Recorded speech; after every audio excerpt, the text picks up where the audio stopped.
Hello there, and welcome back to Sleep Scientist. I'm so delighted you've joined me tonight for what might be our most ambitious journey yet.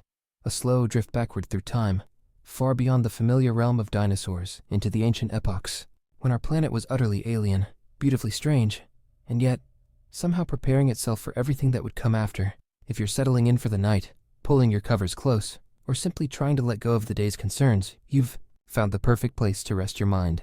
Tonight, we're going to travel back through billions of years.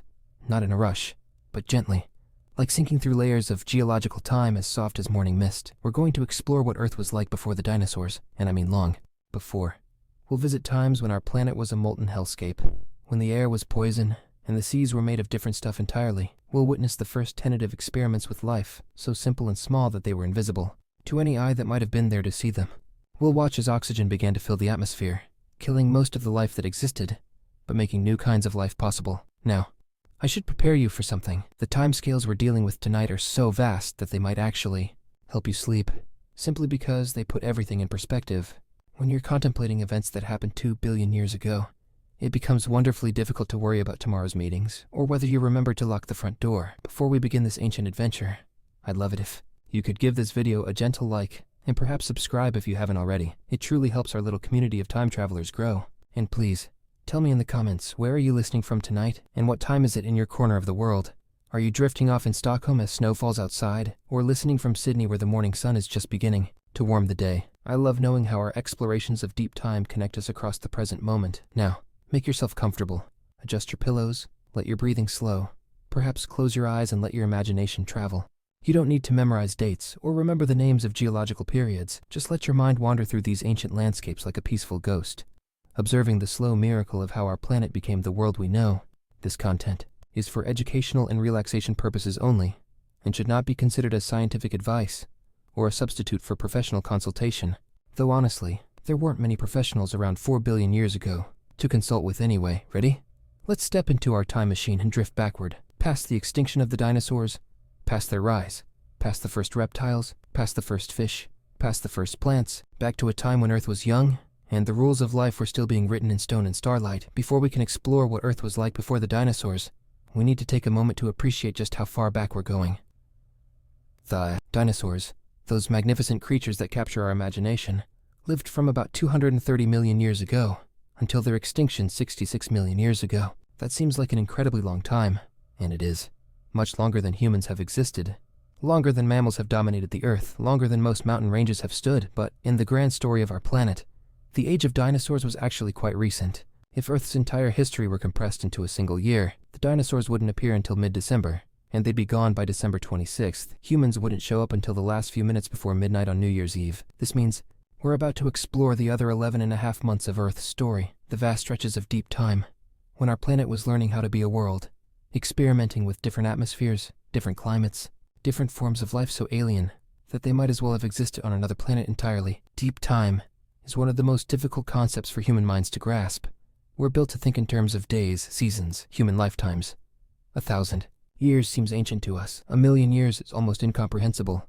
But we're about to journey back not millions, but billions of years, into timescales so vast that mountains rise and erode away like waves on a beach. Continents drift across the globe like clouds across the sky, and entire atmospheres change like seasons. Let's start at the beginning, or as close to it as we can get. Earth formed about 4.6 billion years ago, condensing out of the same disk of dust and gas that gave birth to our sun and the other planets. Picture this process.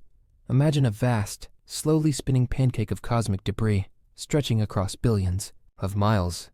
As this disk rotated, gravity began to pull particles together. Small clumps became larger clumps, which became planetesimals, which eventually became planets. But the early Earth was nothing like the blue marble we know today. It was more like a ball of molten rock, constantly bombarded by asteroids and comets, its surface temperature hot enough to melt lead. The moon didn't exist yet. It would be created later by a Mars-sized object smashing into Earth and blasting debris into orbit. Debris that would eventually coalesce into our faithful lunar companion. There were no oceans, no atmosphere as we know it, no continents, certainly no life.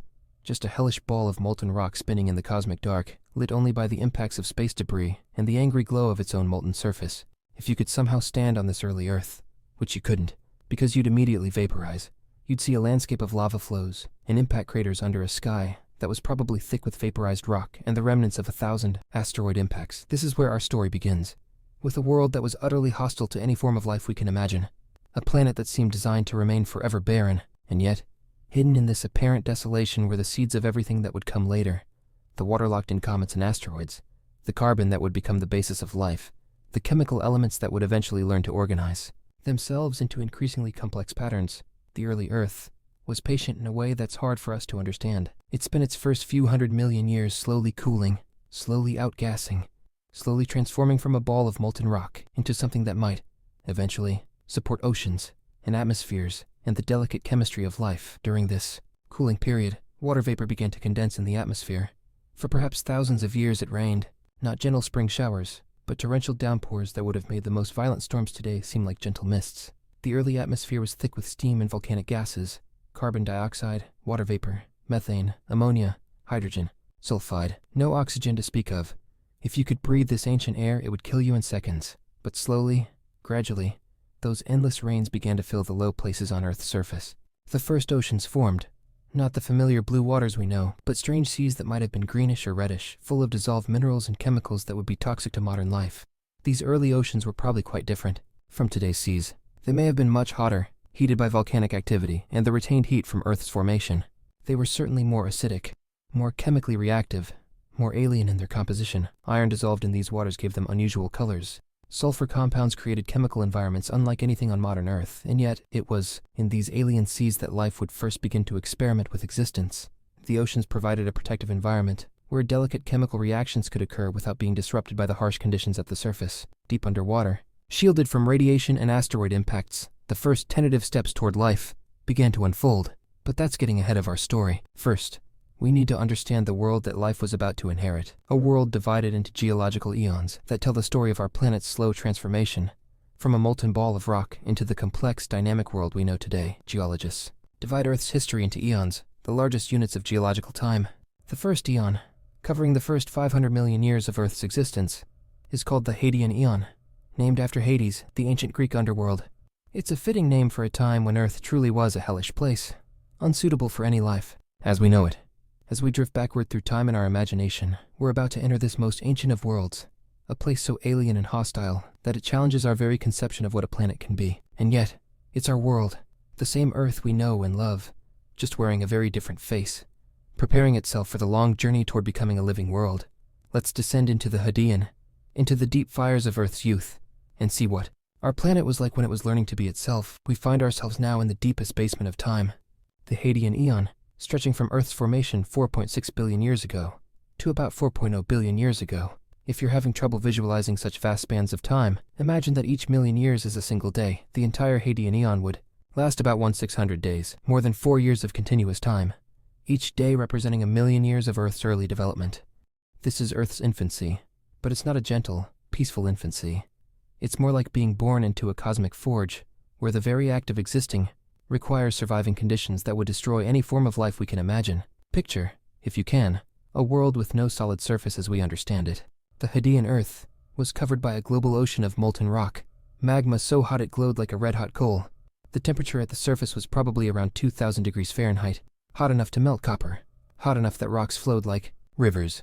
Above this molten surface hung an atmosphere unlike anything in our experience. It was thick, dense, probably hundreds of times more massive than our current atmosphere, and composed mainly of water vapor and carbon dioxide, with significant amounts of nitrogen, carbon monoxide, hydrogen, and noble gases. This atmosphere was so dense and hot that it created a runaway greenhouse effect, trapping heat so effectively that the surface temperature was maintained at levels that kept rock molten. But the Hadean Earth wasn't just hot, it was under constant bombardment. This was the time of the late heavy bombardment, when asteroids and comets rained down on the inner planets like cosmic hail. Some of these impactors were enormous, objects the size of small planets, capable of vaporizing entire regions of Earth's surface and throwing debris into space. One of these impacts, probably occurring around 4.5 billion years ago, was so massive that it literally knocked a chunk off of Earth. This Mars-sized impactor, which scientists have nicknamed Theia, hit our planet at an oblique angle, vaporizing both itself and a significant portion of Earth's outer layers. The debris from this collision was thrown into orbit around Earth, where it eventually coalesced to form the Moon. Try to imagine witnessing such an event. The impactor would have appeared as a growing dot of light in the sky, becoming brighter and larger until it filled a significant portion of the heavens. The collision itself would have released more energy than all the nuclear weapons ever built, multiplied by trillions. The impact would have created a fireball visible from space, followed by a rain of molten debris that would have turned the entire surface of Earth into a magma ocean. In the aftermath, Earth would have been surrounded by a ring of debris, rock, and metal and ice, all vaporized and glowing in the heat of impact, slowly condensing and accreting into what would become our moon. For perhaps thousands of years, the night sky would have been dominated not by a single moon, but by this ring of glowing material, gradually collecting itself into the familiar lunar companion we know today. But even after the moon formed, the bombardment continued. Smaller impacts peppered the surface constantly, creating a landscape that was continuously resurfaced by volcanic activity and impact events. There were no permanent features, no mountain ranges that lasted more than a few million years, no stable continents. The surface was in constant flux, a restless sea of molten rock punctuated by the explosions of incoming space debris. And yet, even in this hellish environment, the seeds of future oceans were being planted. Many of the impacting comets and asteroids carried water ice, and though this water was immediately vaporized by the heat of impact in the molten surface, it remained in the atmosphere as water vapor, waiting for the day when the surface would cool enough for it to condense into liquid form. The atmosphere itself was slowly evolving during this time. The early atmosphere, created by outgassing from the molten surface and impacts from space, was gradually being lost to space. Earth's gravity wasn't quite strong enough to hold on to hydrogen, and much of the early atmosphere may have been stripped away by the solar wind, the stream of charged particles flowing out from the young sun. But the planet was also creating new atmosphere through volcanic outgassing. Every eruption, every lava flow, every crack in the molten surface released gases that had been dissolved in the molten rock. Water vapor, carbon dioxide, sulfur compounds, nitrogen. All of these were being continuously added to the atmosphere, creating a complex chemical environment that was constantly changing. During the later part of the Hadean, as the bombardment began to slow and the surface began to cool, something remarkable started to happen. The first solid crust began to form on Earth's surface. Not a permanent stable crust like we have today, but temporary islands of solid rock floating on the global magma ocean, forming and reforming as they were broken apart by impacts and volcanic activity. These first patches of solid ground were probably made of basalt, the same dark volcanic rock that forms much of the ocean floor today. They would have been constantly recycled, melting back into the magma ocean, only to reform elsewhere, creating a dynamic, ever-changing surface that was neither fully liquid nor fully solid. As the surface temperature began to drop below the boiling point of water, probably around 4.0 billion years ago, the first rains began. But these weren't gentle showers. For thousands of years, the water vapor in the atmosphere condensed and fell as torrential downpours, creating the first temporary lakes and seas in the low-lying areas of the newly forming crust. These early bodies of water were nothing like modern oceans. They were incredibly hot, probably close to boiling, and full of dissolved minerals leached from the volcanic rocks. They would have been highly acidic, colored strange hues by dissolved metals and sulfur compounds. They probably lasted only briefly before being evaporated by volcanic activity or boiled away by impact events, only to reform again as the rains continued. But gradually, as the bombardment decreased and the surface continued to cool, these temporary seas became more permanent. The first true oceans began to form, hot and alien, but stable enough to persist for millions of years at a time. It's humbling to think about this phase of Earth's history. For 600 million years, a span of time longer than complex life has existed on Earth, our planet was essentially uninhabitable by any standards we can imagine. And yet, this was the necessary preparation, the slow cooling and stabilizing that would eventually make life possible. The Hadean Eon teaches us something profound about the nature of planetary evolution. Worlds don't spring into existence ready-made for life. They must first pass through what we might call a period of cosmic adolescence, a time of violence and instability and dramatic change that gradually settles into the more stable conditions that can support the delicate chemistry of living systems. As we watch the Hadean Earth slowly cool beneath its alien skies, we're witnessing the first chapter in the story of our world, a chapter written in fire and stone, in impact craters and volcanic flows, in the patient accumulation of atmosphere and ocean that would eventually provide the stage for life's first tentative experiments with existence. And as the Hadean Eon draws to a close around 4.0 billion years ago, we can sense something changing in the cosmic rhythm. The bombardment is slowing, the surface is stabilizing. The first permanent oceans are forming. The stage is being set for something unprecedented in the history of our solar system, the emergence of life itself. As we drift forward from the hellish Hadean into the Archean Eon, beginning around 4.0 billion years ago, we enter a world that's still alien to our eyes, but one that's beginning to show the first tentative experiments with something we might recognize as life. The Archean would last for nearly 1.3 billion years, making it one of the longest chapters in Earth's story. A vast span of time during which our planet learned some of its most fundamental lessons about how to support living systems. The Earth of the early Archean was still a hot volcanic world, but it was no longer the molten hellscape of the Hadean. Solid crust had formed over much of the surface, though it was thinner and more unstable than today's crust. The bombardment from space had largely ended, allowing for more stable surface conditions. Most importantly, the first true oceans had formed. Not the familiar blue seas we know, but strange, alien waters that would nonetheless become the cradle of life. Let's take a moment to imagine what these early Archean oceans were like. They were probably much hotter than today's seas, possibly reaching temperatures of 160 to 180 degrees Fahrenheit. Hot enough to be uncomfortable to touch, but not hot enough to boil. They were also much more chemically active than modern oceans, rich in dissolved iron, which gave them a greenish or reddish color, and full of sulfur compounds that would have made them smell like rotten eggs. The atmosphere above these strange seas was equally alien. There was still virtually no oxygen. Oxygen was actually toxic to most early life forms. Instead, the atmosphere was rich in methane, carbon dioxide, water vapor, and hydrogen sulfide. The sky would have had an orange or reddish hue, and without an ozone layer to protect the surface, ultraviolet radiation from the sun poured down mercilessly on any exposed land. But in the depths of these hot, alien oceans, something extraordinary was beginning to happen. The first life was stirring. We have to be careful about our expectations here. When we say life, we're not talking about anything remotely resembling the plants and animals we're familiar with. The first living things were incredibly simple. Single cells without nuclei, without most of the internal structures that characterize modern cells. They were more like self-replicating chemical systems than what we might intuitively think of as living creatures. These first organisms, called prokaryotes, were probably similar to modern bacteria and archaea, but adapted to the extreme conditions of the early Earth. Some of them lived in water so hot it would kill most modern life. Others thrived in highly acidic or highly alkaline conditions. Many of them didn't use oxygen at all. In fact, oxygen would have been deadly poison to them. Instead, these early life forms got their energy from chemical reactions involving compounds, like hydrogen sulfide, methane, and iron. Some of them lived around hydrothermal vents on the ocean floor, where superheated water rich in minerals provided both the energy and the chemical raw materials they needed to survive. Others floated in the open ocean, using sunlight to power chemical reactions that didn't produce oxygen as a byproduct. For hundreds of millions of years, these simple organisms were the only life on Earth. They formed thin mats on the ocean floor, created layers of living material around hydrothermal vents, and floated as microscopic specks in the alien seas. They were so small and simple that if you could somehow visit the Archean Earth, you might think the planet was still lifeless, because you wouldn't be able to see these tiny pioneers without a powerful microscope.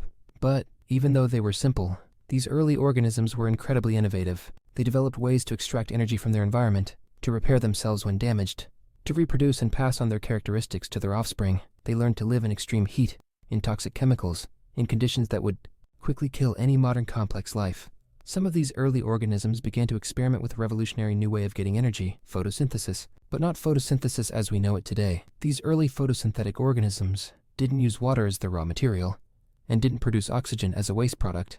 Instead, they used compounds like hydrogen sulfide, producing sulfur as their waste product. The landscape of Archean Earth was dominated by volcanic activity on a scale that's hard to imagine today. Volcanoes were more numerous and more active, constantly reshaping the surface and pumping gases into the atmosphere. The continents, such as they were small and low-lying, more like large islands than the massive landmasses we know today. These early landmasses were barren rock, with no soil, no plants, no life of any kind on their surfaces. They were constantly being reshaped by volcanic activity and erosion, appearing and disappearing over geological time, like temporary sculptures carved from stone and lava. The climate was also very different from anything we've experienced. Despite the fact that the sun was about 25% dimmer than it is today, Earth was kept warm by a thick atmosphere, rich in greenhouse gases like methane and carbon dioxide. This created a global greenhouse effect that maintained temperatures warm enough for liquid water to exist, even with the weaker solar input. The day was much shorter during the Archean, probably only about 15 hours long because the Earth was rotating faster. The moon was also much closer, appearing perhaps twice as large in the sky as it does today, and creating enormous tides that may have been hundreds of feet high. These massive tides would have created unique environments along the coastlines, alternately exposing and flooding vast areas of shallow seafloor. As we move through the Archean eon, we can see life slowly becoming more sophisticated. Individual cells began to develop more complex chemical systems. Some learned to form colonies, working together in ways that benefited the group. Others developed the ability to move under their own power, swimming through the ancient seas in search of food or better conditions. But perhaps the most significant development of the Archean was the gradual appearance of a new form of photosynthesis, one that used water as its raw material, and produced oxygen as a waste product. This innovation would eventually transform the entire planet, but during the Archean, it was just a minor variant, practiced by a few specialized organisms. These early oxygen-producing photosynthesizers, probably similar to modern cyanobacteria, began as a small minority in the microbial world.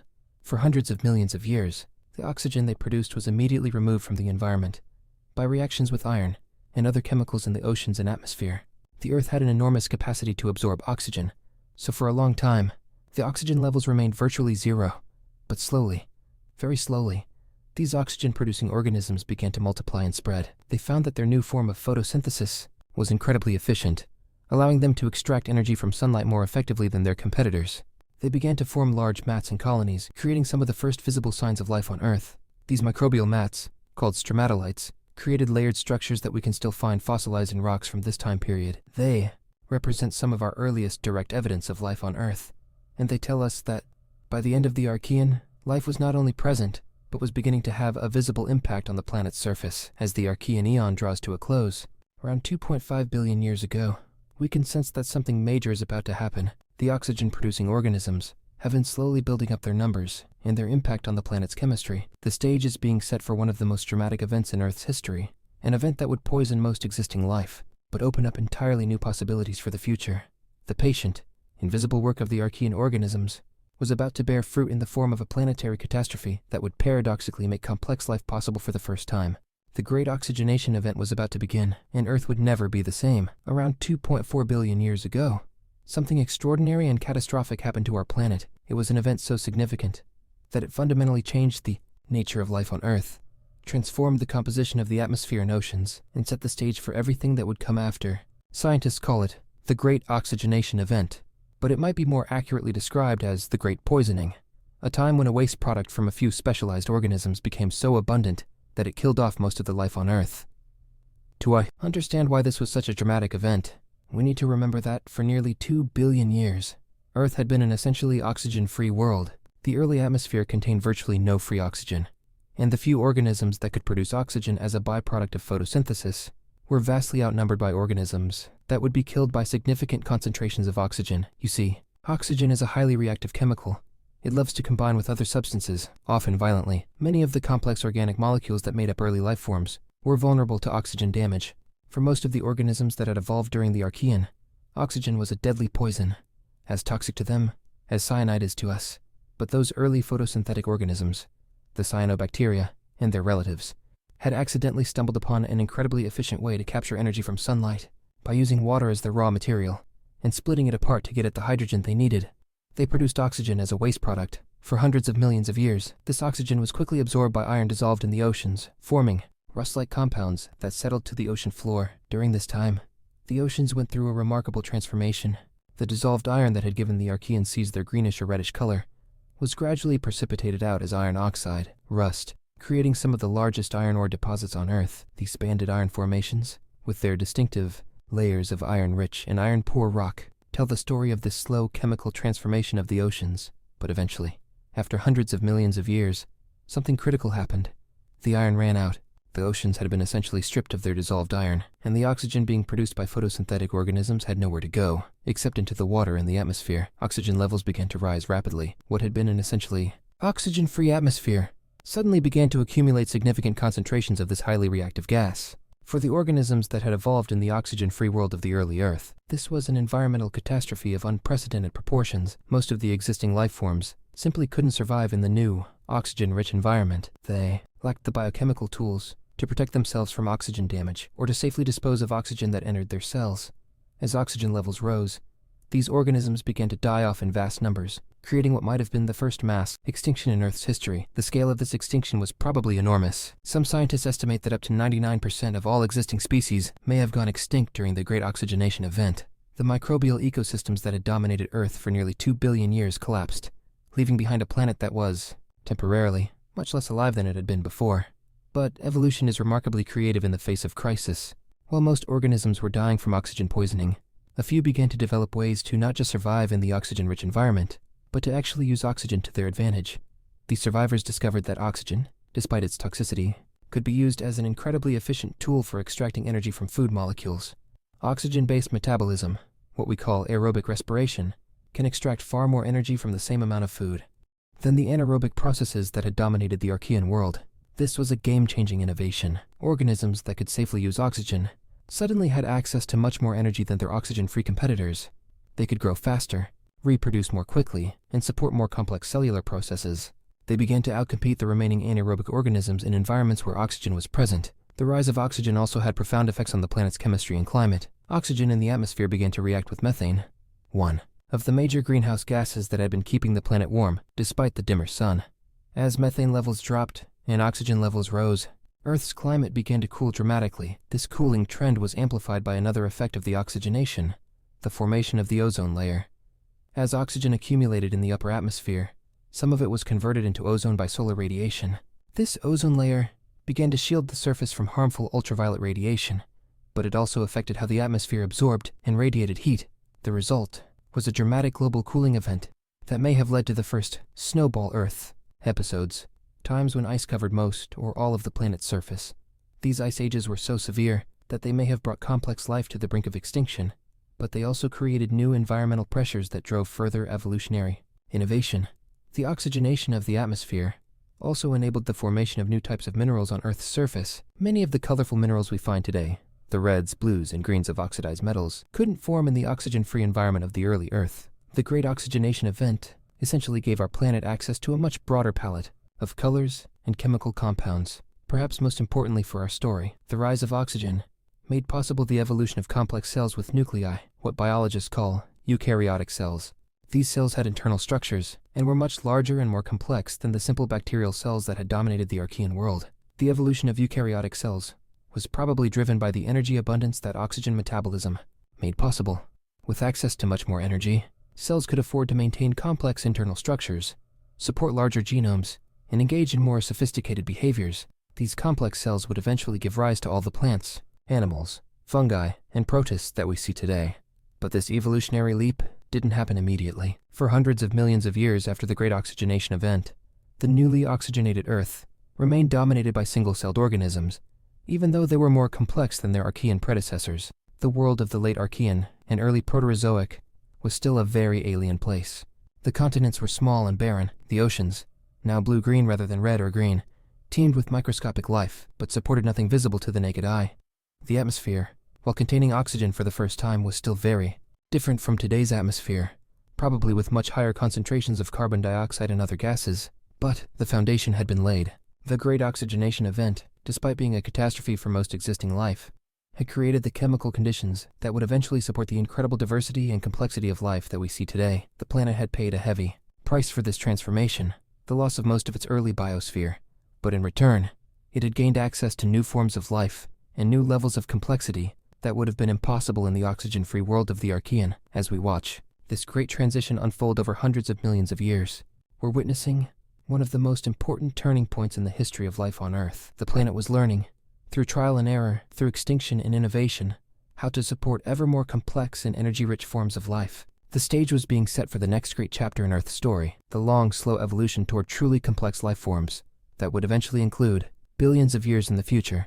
As we move forward in time from the dramatic Great Oxygenation Event, we enter the Proterozoic Eon, which would last from about 2.5 billion years ago until 541 million years ago, making it by far the longest chapter in the story of complex Earth history. The Proterozoic encompasses nearly 2 billion years, almost half of Earth's entire existence, and yet for much of this time, very little seemed to be happening on the surface. Indeed, scientists often refer to the middle portion of the Proterozoic as the boring billion, a span of time from about 1.8 to 0.8 billion years ago, when Earth seemed to settle into a long period of relative stability and stasis. The climate was stable, the continents were largely unchanged, and life, while present, seemed to be taking an extraordinarily long coffee break in terms of evolutionary innovation. But this apparent boredom is somewhat deceptive. While the Proterozoic Earth might have looked monotonous from the outside, this was actually a time of crucial preparation, a billion-year-long dress rehearsal for the explosion of complex life that would eventually follow. Let's set the scene. For early Proterozoic Earth, around 2.0 billion years ago, the planet now had a stable, oxygen-containing atmosphere. Though oxygen levels were still much lower than today, probably only about 1 to 10% of current levels. This was enough oxygen to support aerobic metabolism, but not enough to sustain the high-energy lifestyles of large, complex organisms. The oceans were beginning to look more familiar, with blue-green waters that weren't too different from some parts of the modern ocean, but they were still largely dominated by microscopic life. The most visible signs of life were vast microbial mats that covered much of the shallow sea floor, creating underwater gardens of bacteria and early algae that swayed gently in the currents. The continents during the early Proterozoic were small, low-lying landmasses that bore no resemblance to the modern continental configuration. These ancient continents were completely barren. Imagine landscapes of pure rock, with no soil, no plants, no animals, nothing but stone and the occasional hot spring or volcanic vent. The lack of life on land wasn't just because plants and animals hadn't evolved yet. The land itself was hostile to life. Without an ozone layer to block ultraviolet radiation, the ozone layer was still very thin. The surface was bathed in harmful UV rays that would quickly kill any exposed living tissue. The lack of soil meant there was no buffer against temperature extremes, no way for life to gain a foothold on the harsh rock surfaces. But in the oceans, life was quietly becoming more sophisticated. The most important development of the early Proterozoic was the evolution of eukaryotic cells, complex cells with nuclei and internal structures called organelles. This might not sound like a big deal, but it was actually one of the most significant evolutionary leaps in the history of life. Early eukaryotic cells were much larger than bacterial cells, and they had internal compartments that allowed them to carry out more complex chemical processes. Most importantly, many of these early eukaryotes incorporated bacterial cells as permanent residents, a process biologists call endosymbiosis. Some of these resident bacteria became chloroplasts, allowing the host cell to perform photosynthesis. Others became mitochondria, the powerhouses that allowed cells to efficiently use oxygen for energy production. These early eukaryotes were still single-celled organisms, but they were much more sophisticated than anything that had existed before. They could grow larger, move more effectively, and engage in more complex behaviors. Some of them began to experiment with sexual reproduction, which allowed for much faster evolutionary change by mixing genetic material from different individuals. For hundreds of millions of years during the Middle Proterozoic, that boring billion we mentioned, these single-celled eukaryotes dominated the oceans. They formed complex communities, engaged in predator-prey relationships, and gradually diversified into many different forms. But they remained stubbornly single-celled, showing no inclination to form the multicellular organisms that would eventually dominate the planet. Why did this evolutionary plateau last so long? Scientists are still debating this question, but several factors probably contributed to the stasis. Oxygen levels, while sufficient to support eukaryotic life, may not have been high enough to support the energy demands of large, multicellular organisms.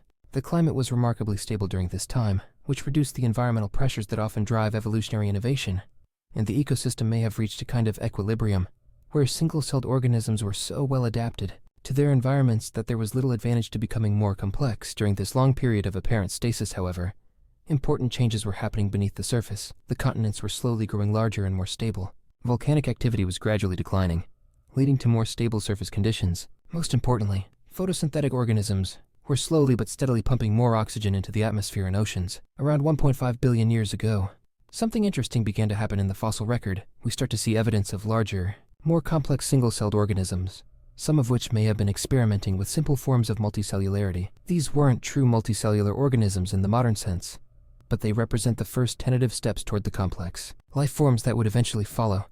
The later part of the Proterozoic, starting around 1.0 billion years ago, saw the beginning of some major changes that would set the stage for the explosion of complex life. Oxygen levels began to rise more rapidly, approaching levels that could support larger, more active organisms. The first simple multicellular organisms appeared, probably just collections of identical cells working together, but representing a crucial step toward true complexity. Around 800 million years ago, the long stability of the Middle Proterozoic came to an end with a series of dramatic climate changes. The planet began to experience severe ice ages, the famous Snowball Earth episodes, where ice may have covered the entire planet from poles to equator. These ice ages were probably triggered by a complex interaction of factors, including the configuration of the continents, changes in ocean circulation, and the continued rise in oxygen levels. These extreme ice ages, while devastating to existing life, may have provided the environmental stress that finally pushed life to experiment with new forms of complexity. When the ice finally melted, around 600 million years ago, the world was ready for something unprecedented in Earth's history. As the Proterozoic eon draws to a close, we can see the stage being set for the next great chapter in the story of life. Oxygen levels have risen to the point where they can support active, multicellular organisms. The first simple animals are beginning to appear in the fossil record. The long apprenticeship of the Proterozoic is coming to an end, and life is about to embark on its most creative and exuberant phase yet. The boring billion may have seemed uneventful, but it was actually a time of crucial preparation. Like a long, patient rehearsal before opening night, The Proterozoic gave life the time it needed to develop the biochemical tools, the cellular complexity, and the environmental conditions that would make possible the incredible diversity of complex life that was about to explode across the planet. As we prepare to leave this long, quiet chapter behind, we can appreciate its essential role in the story. Without the patient innovations of the Proterozoic, the development of complex cells, the rise of oxygen, the slow stabilization of environmental conditions, none of what came later would have been possible. The stage was finally set for life's greatest performance yet. As we approach the end of the Proterozoic eon, around 750 to 600 million years ago, our planet underwent some of the most extreme climate changes in its entire history. These were the Snowball Earth episodes, periods when ice may have extended from the poles all the way to the equator, creating a world that was almost entirely frozen. A giant snowball spinning through space. Imagine, if you can, stepping out of our time machine onto the Earth of 650 million years ago. You would find yourself on a planet that looks nothing like the Earth we know. The ground beneath your feet would be solid ice, not just at the poles, but everywhere. From what would one day be the tropical regions of Africa and South America, to the future sites of bustling cities like Miami and Singapore. The oceans, those vast bodies of liquid water that have cradled life for billions of years, would be frozen solid to depths of perhaps a mile or more. The landscape would be blindingly white in every direction, broken only by the occasional volcanic peak, poking through the ice like a lonely island in a frozen sea. The atmosphere would be thin and dry, with very little water vapor, because most of the planet's water would be locked up in ice. The sky might have an unusual clarity, but it would be a cold, harsh clarity, offering no warmth from the distant sun. These Snowball Earth episodes were not brief cold snaps like the ice ages that would come much later in Earth's history. They probably lasted for millions of years at a time, representing some of the longest-lasting extreme climate events in our planet's history. During these times, the average global temperature may have dropped to around 40 degrees Fahrenheit, making even the modern polar regions seem balmy by comparison. But how could a planet that had been relatively warm and stable for billions of years suddenly plunge into such extreme cold? The answer lies in a complex interplay of factors that created a runaway cooling effect. One of the key players was the arrangement of the continents. Around 750 million years ago, most of Earth's landmasses were clustered near the equator in a supercontinent called Rodinia. This configuration affected ocean currents and atmospheric circulation in ways that may have reduced the transport of heat from the equator to the poles. More importantly, the breakup of Rodinia created extensive new coastlines and mountain ranges, which increased the rate of rock weathering. When rocks weather, they absorb carbon dioxide from the atmosphere, and since carbon dioxide is a greenhouse gas, this weathering process gradually reduced the atmosphere's ability to trap heat. At the same time, life itself may have contributed to the cooling. The continued spread of photosynthetic organisms was still pulling carbon dioxide out of the atmosphere and replacing it with oxygen. While this was good for oxygen-breathing life forms, it reduced the greenhouse effect that had been keeping the planet warm. But the most important factor was probably a feedback loop involving ice and sunlight. As ice began to form at the poles due to the gradual cooling, it reflected more sunlight back into space than the dark ocean or land surfaces it replaced. This caused more cooling, which led to more ice formation, which reflected even more sunlight, causing still more cooling. This process, called the ice albedo feedback, can create a runaway effect. Once enough ice forms to significantly increase the planet's reflectivity, the cooling can accelerate rapidly, potentially leading to a complete freeze-over in just a few thousand years, which sounds like a long time to us, but is practically instantaneous in geological terms. Once the planet was fully frozen, it might seem like it would stay that way forever. After all, with most of the sun's energy being reflected back into space by the ice, there would be little heat available to melt the frozen surface. But the Snowball Earth episodes did end, and the mechanism for their ending is almost as dramatic as their beginning. The key to understanding how Snowball Earth ended lies in volcanoes. Even when the surface was completely frozen, volcanic activity continued beneath the ice. Volcanoes pumped carbon dioxide into the atmosphere, but with the oceans frozen and most weathering processes shut down, there was no way for this carbon dioxide to be removed from the atmosphere. Over millions of years, volcanic carbon dioxide gradually accumulated in the atmosphere, creating an increasingly powerful greenhouse effect. Eventually, the concentration of carbon dioxide became so high that it overcame the cooling effect of the ice's reflectivity, and the planet began to warm. But just as the cooling had been a runaway process, the warming was equally dramatic. As the ice began to melt, it exposed darker surfaces that absorbed more sunlight, accelerating the warming. The newly released liquid water began to absorb carbon dioxide from the atmosphere, but it took time for this process to balance out the greenhouse effect. The result was a dramatic swing from extreme cold to extreme heat. For a period after each Snowball Earth episode, the planet may have been hotter than it had ever been before, with average global temperatures possibly reaching 100 degrees Fahrenheit or higher. The transition from a completely frozen world to a hot, steamy greenhouse may have happened in just a few thousand years. These extreme climate swings had profound effects on life. The Snowball Earth episodes created one of the most severe environmental crises in the history of life on Earth. Most of the planet's surface became uninhabitable, with only a few refugia, perhaps around volcanic hot springs or in pockets of liquid water beneath the ice, where life could survive. Many lineages of organisms probably went extinct during these frozen periods. The vast microbial ecosystems that had dominated the oceans for billions of years were disrupted and decimated. It was a time of environmental stress that may have rivaled even the Great Oxygenation Event in its impact on life. But as is often the case in evolution, crisis created opportunity. The organisms that survived the Snowball Earth episodes were those that were most adaptable, most capable of surviving in extreme conditions. When the ice finally melted, and more normal conditions returned, these survivors found themselves in a world with many empty ecological niches and new opportunities for evolutionary innovation. Some scientists believe that the environmental stress of the Snowball Earth episodes may have been one of the key factors that finally pushed life to experiment with multicellularity. Single-celled organisms, no matter how sophisticated, had limited options for surviving extreme environmental changes, but multicellular organisms could potentially develop specialized cells for different functions, making them more adaptable and resilient. The fossil record, from immediately after the last Snowball Earth episode, shows a remarkable burst of evolutionary innovation. For the first time, we begin to see clear evidence of complex multicellular organisms, including some of the first animals. It's as if the extreme environmental stress of the frozen world had finally broken the long evolutionary stasis of the Proterozoic and unleashed life's creative potential. The Snowball Earth episodes also had important effects on ocean chemistry. The frozen oceans became stratified, with different chemical conditions at different depths. When the ice melted, this led to unusual chemical conditions that may have favored the evolution of new biochemical pathways and new forms of life.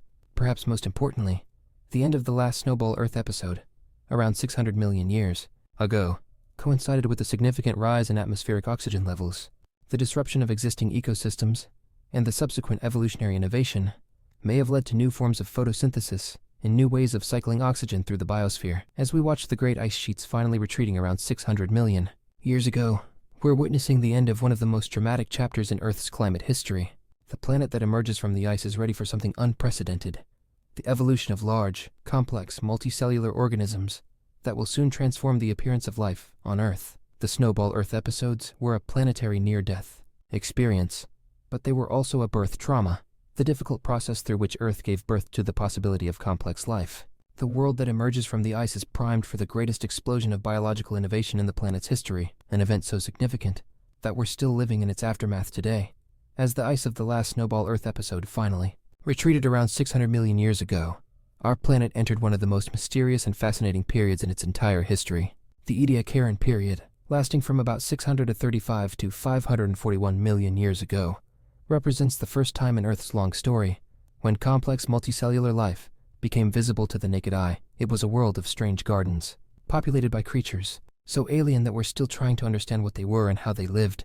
If you could somehow visit the Ediacaran Earth, you would find yourself in a world that was both familiar and utterly foreign. The basic geography wouldn't be too different from what we know today. There were oceans and continents, beaches and shallow seas. The atmosphere now contained enough oxygen to support complex life, and the climate was generally warm and stable, with no polar ice caps and sea levels much higher than today. But when you looked into the shallow seas and tidal pools, you would see something unprecedented in Earth's history: large, complex organisms that were clearly alive, clearly multicellular, but unlike anything that exists today. These were the Ediacaran biota, sometimes called the Vendian biota, and they represent our first glimpse of what complex life looked like when it was still learning how to be complex. Picture, if you can, underwater gardens filled with creatures that looked like quilted discs, frond-like structures swaying in the current, and strange segmented forms that might have been early experiments with bilateral symmetry. Some of these organisms were tiny, only a few millimeters across, but others were enormous by the standards of previous life, some reaching several feet in length. One of the most iconic Ediacaran organisms was Dickinsonia, a flat oval creature that could grow up to 4 feet long. It had a quilted appearance, with segments arranged in a distinctive pattern that doesn't quite match any modern body plan. Some scientists think Dickinsonia was an early animal, perhaps related to modern worms or even more primitive. Others suggest it might have been something else entirely, perhaps a giant single-celled organism, or a colonial organism like a slime mold, or even a member of an entirely extinct kingdom of life. Then there was Charnia, which looked like a fern frond but was actually an animal, anchored to the seafloor, and probably feeding by filtering nutrients from the water. Charnia was one of the first Ediacaran fossils to be discovered. Found in the 1950s by a schoolboy in England, who initially thought he had found a plant fossil in rocks that were supposedly too old to contain complex life. Sprigina was another mysterious creature with a segmented body and what might have been a head at one end.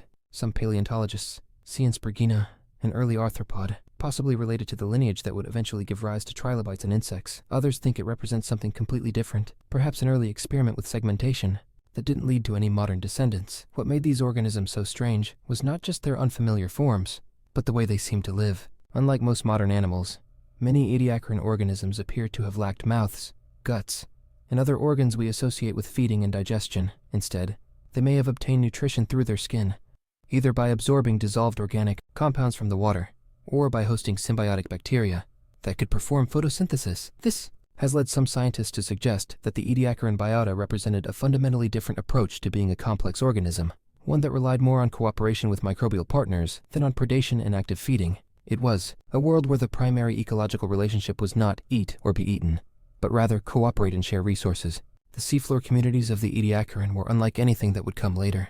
There were no shells, no hard parts, no evidence of predation or active hunting. The organisms seemed to have lived in harmony, like a peaceful underwater garden, where everyone got along. Some were attached to the seafloor like primitive corals. Others could move slowly across the sediment, and still others may have floated in the water column like living umbrellas. Many Ediacaran organisms had fractal-like structures, with branching patterns that repeated at different scales. This may have been an adaptation to maximize surface area for nutrient absorption, without the need for complex internal organs. They were like living geometry, exploring mathematical principles that wouldn't be discovered by humans for another 600 million years. The preservation of these soft-bodied organisms is itself something of a miracle. Most of what we know about Ediacaran life comes from a few exceptional fossil localities, where unusual conditions allowed the preservation of soft tissues. The most famous of these is in the Ediacara Hills of South Australia, which gave the period its name. But similar fossils have now been found on every continent except Antarctica. What's particularly striking about Ediacaran fossils is how they're preserved. Rather than being buried in sediment like most fossils, many Ediacaran organisms appear to have been covered by thin mats of bacteria or algae that created a kind of death mask, preserving the outline and surface details of the organisms in remarkable detail. It's as if the microbial world that had dominated Earth for billions of years was gently embracing these first large organisms, helping to preserve them for future discovery. The Ediacaran world was also notable for what it lacked. There's no evidence of predation, no signs of defensive structures like shells or spines, no indication of the evolutionary arms race between predator and prey that would dominate later periods. The organisms seem to have lived in a kind of Eden, a peaceful world where conflict and competition were minimal. This peaceful existence may have been possible because of the unique chemical conditions of the Ediacaran oceans. Oxygen levels were high enough to support complex life, but may not have been high enough to support the high-energy lifestyles associated with active predation. The oceans were also rich in dissolved organic compounds, providing abundant nutrition for organisms that could absorb nutrients directly from the water. But toward the end of the Ediacaran period, around 550 million years ago, we begin to see signs of change. The first trace fossils appear, tracks and burrows that suggest some organisms were beginning to move more actively through the sediment, possibly searching for food. These traces hint at the development of more complex behaviors, and possibly the first experiments with predation. Some late Ediacaran fossils show evidence of what might be defensive adaptations, spines, tough exteriors, or the ability to retreat into protective structures. The peaceful garden of the earlier Ediacaran was beginning to show signs of conflict, as some organisms developed the ability to actively hunt and consume others. The end of the Ediacaran period, around 541 million years ago, coincides with the appearance of the first animals with hard shells, and the beginning of what we call the Cambrian explosion. Many of the strange Ediacaran organisms disappear from the fossil record at this time, possibly unable to compete with the new, more aggressive forms of life that were evolving. What happened to the Ediacaran biota remains one of paleontology's great mysteries. Some may have evolved into more familiar forms of life, contributing genetic material to the lineages that would eventually become modern animals. Others may have represented evolutionary experiments that simply didn't work out in the long run, leaving no descendants. There's something poignant about the fate of the Ediacaran organisms. They represent a road not taken in the evolution of complex life, a gentle, cooperative approach to being multicellular that was eventually replaced by the more competitive, predatory ecosystems that we're familiar with today. They remind us that evolution doesn't always favor the aggressive or the competitive. Sometimes the gentle and cooperative can thrive, at least for a while. The Ediacaran period shows us that there were other ways for complex life to organize itself, other solutions to the challenges of being a large, multicellular organism. These ancient creatures experimented with forms and lifestyles that seem almost alien to us today. Yet they were our distant relatives, the first successful experiments in complex life. As we watch the Ediacaran world slowly give way to something more familiar yet more violent, we're witnessing one of the great transitions in the history of life. The age of cooperation was ending, and the age of competition was about to begin. The peaceful gardens of the Ediacaran were about to be replaced by the dynamic, chaotic, wonderfully diverse ecosystems of the Paleozoic era. But first, life had one more trick up its sleeve, an explosion of evolutionary innovation so dramatic and so rapid that we're still trying to understand how it happened. The Cambrian explosion was about to begin, and with it, the familiar story of life as we know it today. Around 551 million years ago, something extraordinary happened in the history of life on Earth. After more than 3 billion years of single-celled organisms, and a brief experiment with the gentle, soft-bodied creatures of the Ediacaran, life suddenly exploded into a riot of forms, shapes, and lifestyles that established most of the major patterns we see in animals today. This event, known as the Cambrian explosion, represents one of the most dramatic periods of evolutionary innovation in Earth's entire history. If the Ediacaran period was like a quiet garden, filled with strange, peaceful creatures, the Cambrian was like a biological carnival, loud, chaotic, experimental, and wildly creative. In a geological instant, just 10 to 20 million years, life invented shells, eyes, claws, complex predator-prey relationships, and body plans so bizarre that they seem like the products of an alien imagination.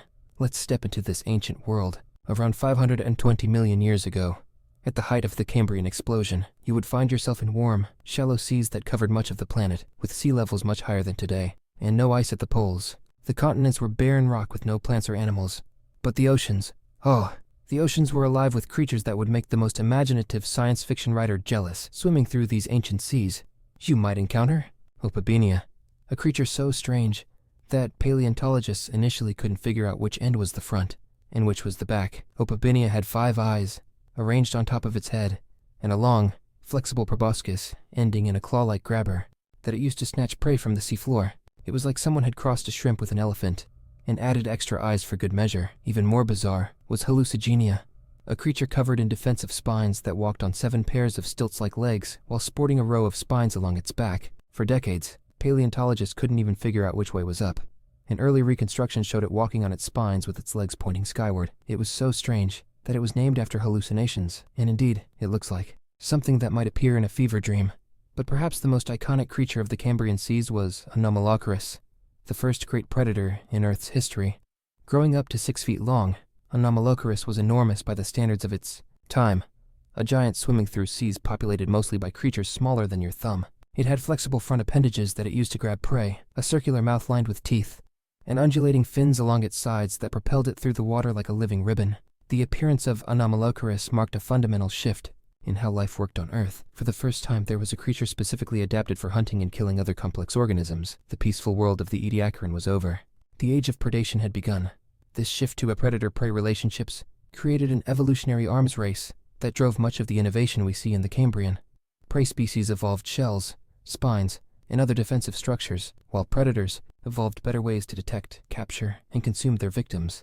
The result was an explosion of different body plans as life experimented with every possible solution to the challenges of survival. The trilobites, perhaps the most successful animals of the Cambrian, developed some of the first sophisticated eyes in the animal kingdom.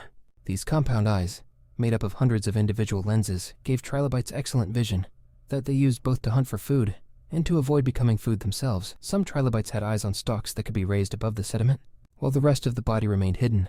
Others had eyes that wrapped around their heads, giving them nearly 360-degree vision. The variety of trilobite forms was staggering. Some were smooth and streamlined for swimming in open water.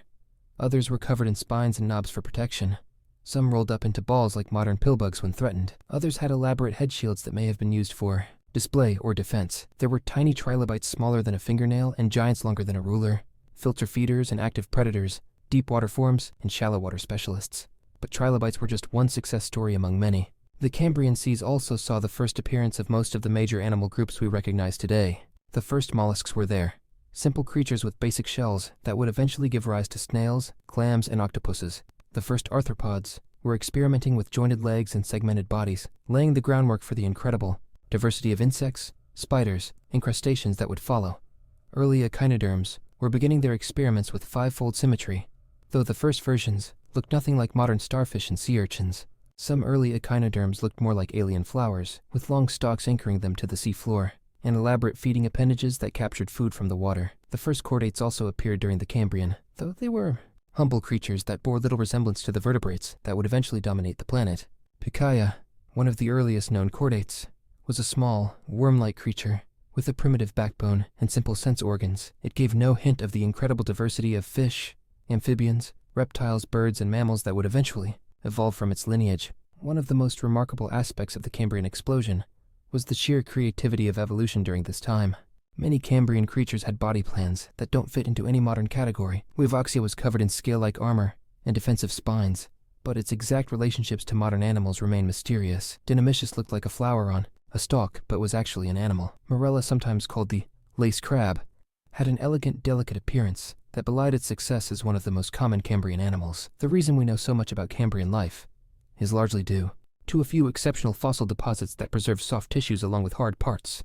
The most famous of these is the Burgess Shale in British Columbia, discovered by Charles Walcott in 1909. The Burgess Shale preserves an entire Cambrian ecosystem in extraordinary detail, showing us not just what these creatures looked like, but how they lived, what they ate, and how they interacted with each other. What caused the Cambrian explosion? Scientists are still debating this question, but several factors probably contributed to this burst of evolutionary innovation. The rise in atmospheric oxygen levels during the late Proterozoic may have finally reached the point where it could support the high-energy lifestyles of active, predatory animals. The development of complex gene regulatory networks may have given evolution new tools for building complex body plans. The extinction of many ediacaran organisms may have opened up ecological niches that could be filled by new forms of life. But, perhaps most importantly, the evolution of predation created a new kind of evolutionary pressure. Once some animals began actively hunting others, all animals had to evolve ways to avoid being eaten or to become better at hunting. This created a feedback loop of evolutionary innovation, as improvements in predators drove improvements in prey, which drove further improvements in predators, and so on. The Cambrian explosion also saw the first appearance of biomineralization on a large scale, the ability of organisms to create shells, spines, and other hard parts from minerals like calcium carbonate and calcium phosphate. This innovation not only provided protection from predators, but also improved the fossil record dramatically, giving us much better preservation of Cambrian creatures than of their soft-bodied predecessors. The end of the Cambrian period, around 4 to 85 million years ago, didn't mark the end of evolutionary innovation, but it did mark the end of the most experimental phase. By this time, most of the major animal body plans had been established, and subsequent evolution would mostly involve variations on these basic themes rather than completely new inventions. As we watched the Cambrian seas gradually give way to the Ordovician period, we're witnessing the establishment of the modern ecosystem structure that would persist, with modifications, for the next half-billion years. The peaceful cooperation of the Ediacaran had been replaced by the dynamic, competitive, predatory ecosystems that characterize life today. The Cambrian explosion reminds us of evolution's incredible creativity when given the right conditions and enough time. In just a few million years, life invented solutions to problems it had never faced before, created body plans that had never existed, and established ecological relationships that would shape the future of life on Earth. As we prepare to move forward into the Paleozoic era proper, we're leaving behind the experimental phase of complex life and entering the period when these early experiments would be tested, refined, and elaborated into the incredible diversity of life that would eventually include, hundreds of millions of years in the future, the dinosaurs that we started this journey to understand as we move forward from the experimental chaos of the Cambrian into the Ordovician period. Beginning around 485 million years ago, we enter a world where life has begun to settle into more familiar patterns, yet still retains much of its ancient strangeness. The Ordovician seas were like vast underwater cathedrals, filled with towering reefs and gardens of filter-feeding organisms that created some of the most beautiful and complex ecosystems in Earth's history. If you could don diving gear and explore an Ordovician reef around 450 million years ago, you would find yourself swimming through an underwater forest of creatures that seemed to blend the characteristics of plants and animals.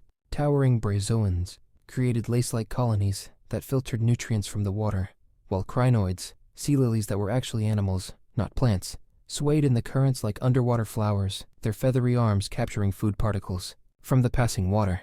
The dominant builders of these underwater cathedrals were not corals, as they would be in later periods, but rather a diverse array of filter-feeding organisms that had discovered the advantages of working together to create large complex structures. Bryozoans, brachiopods, and early corals combined their efforts to build reefs that could stretch for miles along the shallow coastlines of the Ordovician world. These reefs were architectural marvels that would have impressed any human engineer. They rose from the seafloor in complex interlocking patterns, with chambers and passages that created a three-dimensional maze of living stone. The organisms that built these structures were filter feeders, extracting nutrients from the water that flowed through their reefs, and their combined efforts created ecosystems that supported an incredible diversity of other life forms. Swimming among these living cathedrals were creatures that represented the refined versions of the experimental forms we saw in the Cambrian.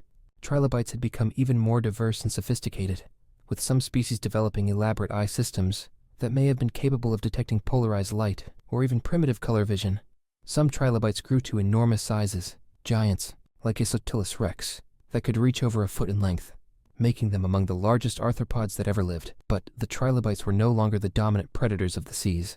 That role had been taken over by a group of creatures that would have seemed like sea monsters to any modern observer: the nautiloids. These early relatives of modern squid and octopuses had discovered the advantages of having shells, and they used these shells not for protection, but for buoyancy control, and as platforms for predation. The largest nautiloids were true giants of the ancient seas. Carboniferous, one of the largest, had a straight shell that could reach lengths of over 30 feet, making it longer than many modern whales. These creatures were the apex predators of their time, using jet propulsion to move through the water, and powerful tentacles armed with hooks to capture prey. They were like living submarines, patrolling the Ordovician seas with an efficiency that wouldn't be matched by vertebrates for millions of years to come. The diversity of nautiloids during the Ordovician was extraordinary. There were straight-shelled forms like Chemorrhoteras, but also curved shells, tightly coiled shells, and shells with complex internal chambers that helped the animals control their buoyancy with remarkable precision. Some had shells decorated with elaborate patterns and colors, suggesting that visual communication was already becoming important in the ancient seas. But perhaps the most remarkable inhabitants of the Ordovician seas were the crinoids, those animals that looked like flowers, but were actually sophisticated filter-feeding machines. Crinoid meadows covered vast areas of the seafloor, creating underwater gardens that were both beautiful and highly productive. Individual crinoids consisted of a root-like holdfast that anchored them to the bottom, a long, flexible stem made up of disc-like segments, and a crown of feathery arms that captured food from the water. The diversity of crinoid forms was astounding. Some had short, squat stems and broad crowns, adapted for life in shallow, high-energy environments. Others had extremely long stems, some reaching heights of over 40 feet, that allowed them to position their feeding crowns high above the seafloor in deeper water. Some crinoids could even move, using their arms to crawl slowly across the bottom in search of better feeding locations. These crinoid gardens created complex three-dimensional habitats that supported an incredible diversity of other organisms. Small bryozoans encrusted the crinoid stems. Brachiopods attached themselves to the crinoid holdfasts. Fish-like creatures called conodonts swam among the crinoid crowns, hunting for small prey. The entire ecosystem was built around the framework provided by these living pillars. The Ordovician was also the time when vertebrates began to make their presence felt in the oceans, though they were still primitive by later standards. The first fish were jawless creatures that looked more like swimming worms than the fish we're familiar with. These early vertebrates, called agnathans, had simple, sucker-like mouths, and fed primarily by filter feeding, or by scavenging organic matter from the seafloor. But even these primitive fish represented a revolutionary innovation. They had internal skeletons made of cartilage, or primitive bone, giving them a structural advantage over the external skeletons of arthropods. This innovation would eventually lead to some of the most successful predators in Earth's history, but during the Ordovician, vertebrates were still minor players in the marine ecosystem. The Ordovician seas were also home to some of the strangest creatures ever to evolve. The helicoplacoids were bizarre echinoderms that looked like spinning tops covered in feeding grooves. The stylophora were asymmetrical echinoderms, with tails and appendages that defied the five-fold symmetry that would later characterize their group. The graptolites were colonial animals that built elaborate geometric structures and floated through the water like living kites. The chemistry of the Ordovician oceans was also quite different from modern seas. Carbon dioxide levels were much higher, creating a greenhouse effect that kept the planet warm despite the sun being dimmer than it is today. There were no polar ice caps, and sea levels were among the highest in Earth's history, flooding much of what are now the continents and creating vast shallow seas that were perfect habitat for reef-building organisms. But toward the end of the Ordovician period, around 445 million years ago, this underwater paradise began to experience one of the most severe extinction events in Earth's history. The late Ordovician mass extinction, the first of the Big Five mass extinctions, would eliminate many of the creature types that had dominated the Ordovician seas. The extinction was probably caused by a combination of climate change and glaciation, as carbon dioxide levels dropped, possibly due to the weathering of newly formed mountain ranges. The planet began to cool rapidly. Ice sheets formed at the South Pole, causing sea levels to drop dramatically and eliminating much of the shallow water habitat that the Ordovician reef communities depended on. The cooling was followed by rapid warming as the ice sheets melted, creating a second wave of extinctions as organisms that had adapted to the cooler conditions were unable to cope with the return to warmer temperatures. The result was a catastrophic collapse of the reef ecosystems that had dominated the Ordovician seas. Many groups of organisms were severely affected or went completely extinct. The large nautiloids were hit particularly hard, with many species disappearing forever. Trilobite diversity plummeted, though the group would survive and eventually recover. Many of the bizarre experimental forms, the helicoplacoids, many of the strange echinoderms, entire families of brachiopods, vanished from the fossil record. But, as is often the case with mass extinctions, the end of the Ordovician also created opportunities for new forms of life to evolve and diversify. The stage was being set for the next great chapter in Earth's history, when life would finally begin its conquest of the land, and the first forests would begin to transform the appearance of the continents. As we watched the great Ordovician reefs crumble and their diverse ecosystems collapse, we're witnessing the end of one of the most beautiful periods in Earth's history. The underwater cathedrals of the Ordovician seas would never be quite matched again, but their legacy would live on in the descendants of the organisms that survived the Great Extinction. The survivors would inherit a changed world, one where the rules of survival had been rewritten, and new opportunities awaited those bold enough to exploit them.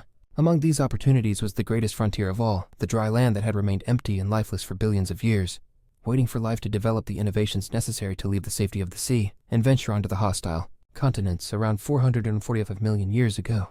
As the devastation of the late Ordovician mass extinction finally subsided, our planet entered the Silurian period, a time of recovery, innovation, and most importantly for our story, the first tentative steps of life onto dry land. If the Ordovician had been about building underwater cathedrals, the Silurian would be about life's greatest adventure yet, leaving the safety of the sea and learning to survive in the harsh alien environment of the continents. The early Silurian world was still recovering from the massive extinctions that had ended the Ordovician. Sea levels were lower than they had been. The great reef systems had collapsed, and many of the dominant groups of marine organisms were either extinct or severely reduced in diversity. But as is often the case in the aftermath of mass extinctions, this devastation created opportunities for new forms of life to evolve and diversify. The climate during the Silurian was generally warm and stable, with no polar ice caps and atmospheric carbon dioxide levels that were much higher than today. This created a greenhouse world, with relatively gentle temperature gradients from the equator to the poles. The continents were still largely clustered together in configurations that don't match any modern geography, but they were beginning to support the first terrestrial ecosystems in Earth's history. But let's start in the oceans, where life was rebuilding itself after the Ordovician catastrophe. The survivors of the mass extinction were evolving new forms and exploring new ecological niches. Brachiopods, those clam-like filter feeders that had been so common in the Ordovician, began to diversify into new forms, adapted to the changed marine environment. New types of corals appeared, beginning to build the reef systems that would eventually rival and surpass the Ordovician reefs in complexity. The most significant marine development of the Silurian was the evolution of fish with jaws, the jawless. Fish of the Ordovician had been successful in their own way, but they were limited to filter feeding and scavenging. The development of jaws opened up entirely new feeding strategies, allowing fish to become active predators for the first time. These early jawed fish, called placoderms, were covered in heavy armor plating that made them look more like swimming tanks than modern fish. Some, like Dunkleosteus, though it wouldn't appear until later, would grow to enormous sizes and become the top predators of their marine environments. But during the Silurian, they were still relatively small, and were just beginning to explore the possibilities that jaws offered. The seas also saw the continued diversification of arthropods, including some truly spectacular forms. The eurypterids, or sea scorpions, became some of the most fearsome predators of the Silurian seas. These creatures looked like enormous scorpions, adapted for aquatic life, with some species reaching lengths of over 8 feet. They had powerful claws for capturing prey, and were excellent swimmers, making them formidable hunters in the shallow seas and estuaries. But the most revolutionary development of the Silurian period was happening not in the seas, but at their edges, where life was beginning its first experiments with terrestrial existence. For over 3 billion years, the continents had remained barren, hostile environments where no complex life could survive. The land was a world of naked rock, with no soil, no shelter from ultraviolet radiation, and no obvious sources of food or water for organisms adapted to aquatic life. The first pioneers to venture onto land were not animals, but plants, or rather, plant-like organisms that were probably more similar to modern mosses and liverworts than to the complex plants we're familiar with. These early land plants, collectively known as bryophytes, faced enormous challenges in making the transition from water to land. In water, plants can absorb nutrients and water directly through their surfaces, rely on the water for structural support, and use water currents to transport their reproductive cells. On land, they needed to develop entirely new strategies for survival. They needed ways to prevent water loss, structures to provide support against gravity, and methods for transporting water and nutrients from the soil to their photosynthetic tissues. The earliest land plants were small, simple organisms that hugged the ground and remained close to sources of moisture. They had no true roots, stems, or leaves as we understand them, but rather simple structures that performed basic versions of these functions. They reproduced through spores, which could survive the harsh conditions on land better than the swimming reproductive cells used by aquatic plants. But even these simple plants began to have a profound impact on the terrestrial environment. For the first time in Earth's history, the land began to turn green. The early plant communities created the first soil by breaking down rock with their primitive root systems, and by contributing organic matter when they died. They began to create microenvironments that were more hospitable to other forms of life. The development of soil was crucial for the expansion of terrestrial life. Soil provides not only a medium for plant growth, but also protection from temperature extremes, storage for water and nutrients, and habitat for countless microscopic organisms. The creation of the first soils during the Silurian was as significant for terrestrial life as the formation of the first oceans had been for aquatic life billions of years earlier. Following closely behind the plants came the first land animals, though they were still primitive by later standards. The earliest terrestrial animals were probably arthropods, creatures related to modern millipedes, centipedes, and primitive arachnids. These early land arthropods had the advantage of already possessing waterproof exoskeletons and jointed legs that could support their weight on land. The first land arthropods were probably detritivores, feeding on the organic matter produced by the early plant communities. They may have also been predators, hunting other small arthropods in the leaf litter and soil of the primitive terrestrial ecosystems. Some may have retained connections to aquatic environments, living in moist areas near streams or ponds, and perhaps returning to water to reproduce. These early terrestrial ecosystems were incredibly simple compared to modern forests, but they represented a revolutionary development in the history of life. For the first time, solar energy was being captured and converted into biological energy on the continents, creating the foundation for all future terrestrial food webs. The Silurian also saw important developments in the evolution of vertebrates, though they were still confined to aquatic environments. The first fish with paired fins appeared, giving them much better control over their movement through the water. Some fish began to develop primitive lungs or swim bladders, allowing them to extract oxygen from air as well as water, an adaptation that would prove crucial for the eventual colonization of land by vertebrates. In the shallow waters and tidal zones, some fish were beginning to spend time in very shallow water, or even briefly on exposed mudflats. These early experiments with amphibious lifestyles wouldn't lead to true terrestrial vertebrates until the next period, but they represented the first steps in that direction. The end of the Silurian period, around 419 million years ago, marked the completion of one of the most important transitions in the history of life. The continents were no longer barren, lifeless rocks, but were beginning to support complex ecosystems. The foundation had been laid for the explosion of terrestrial diversity that would characterize the following period.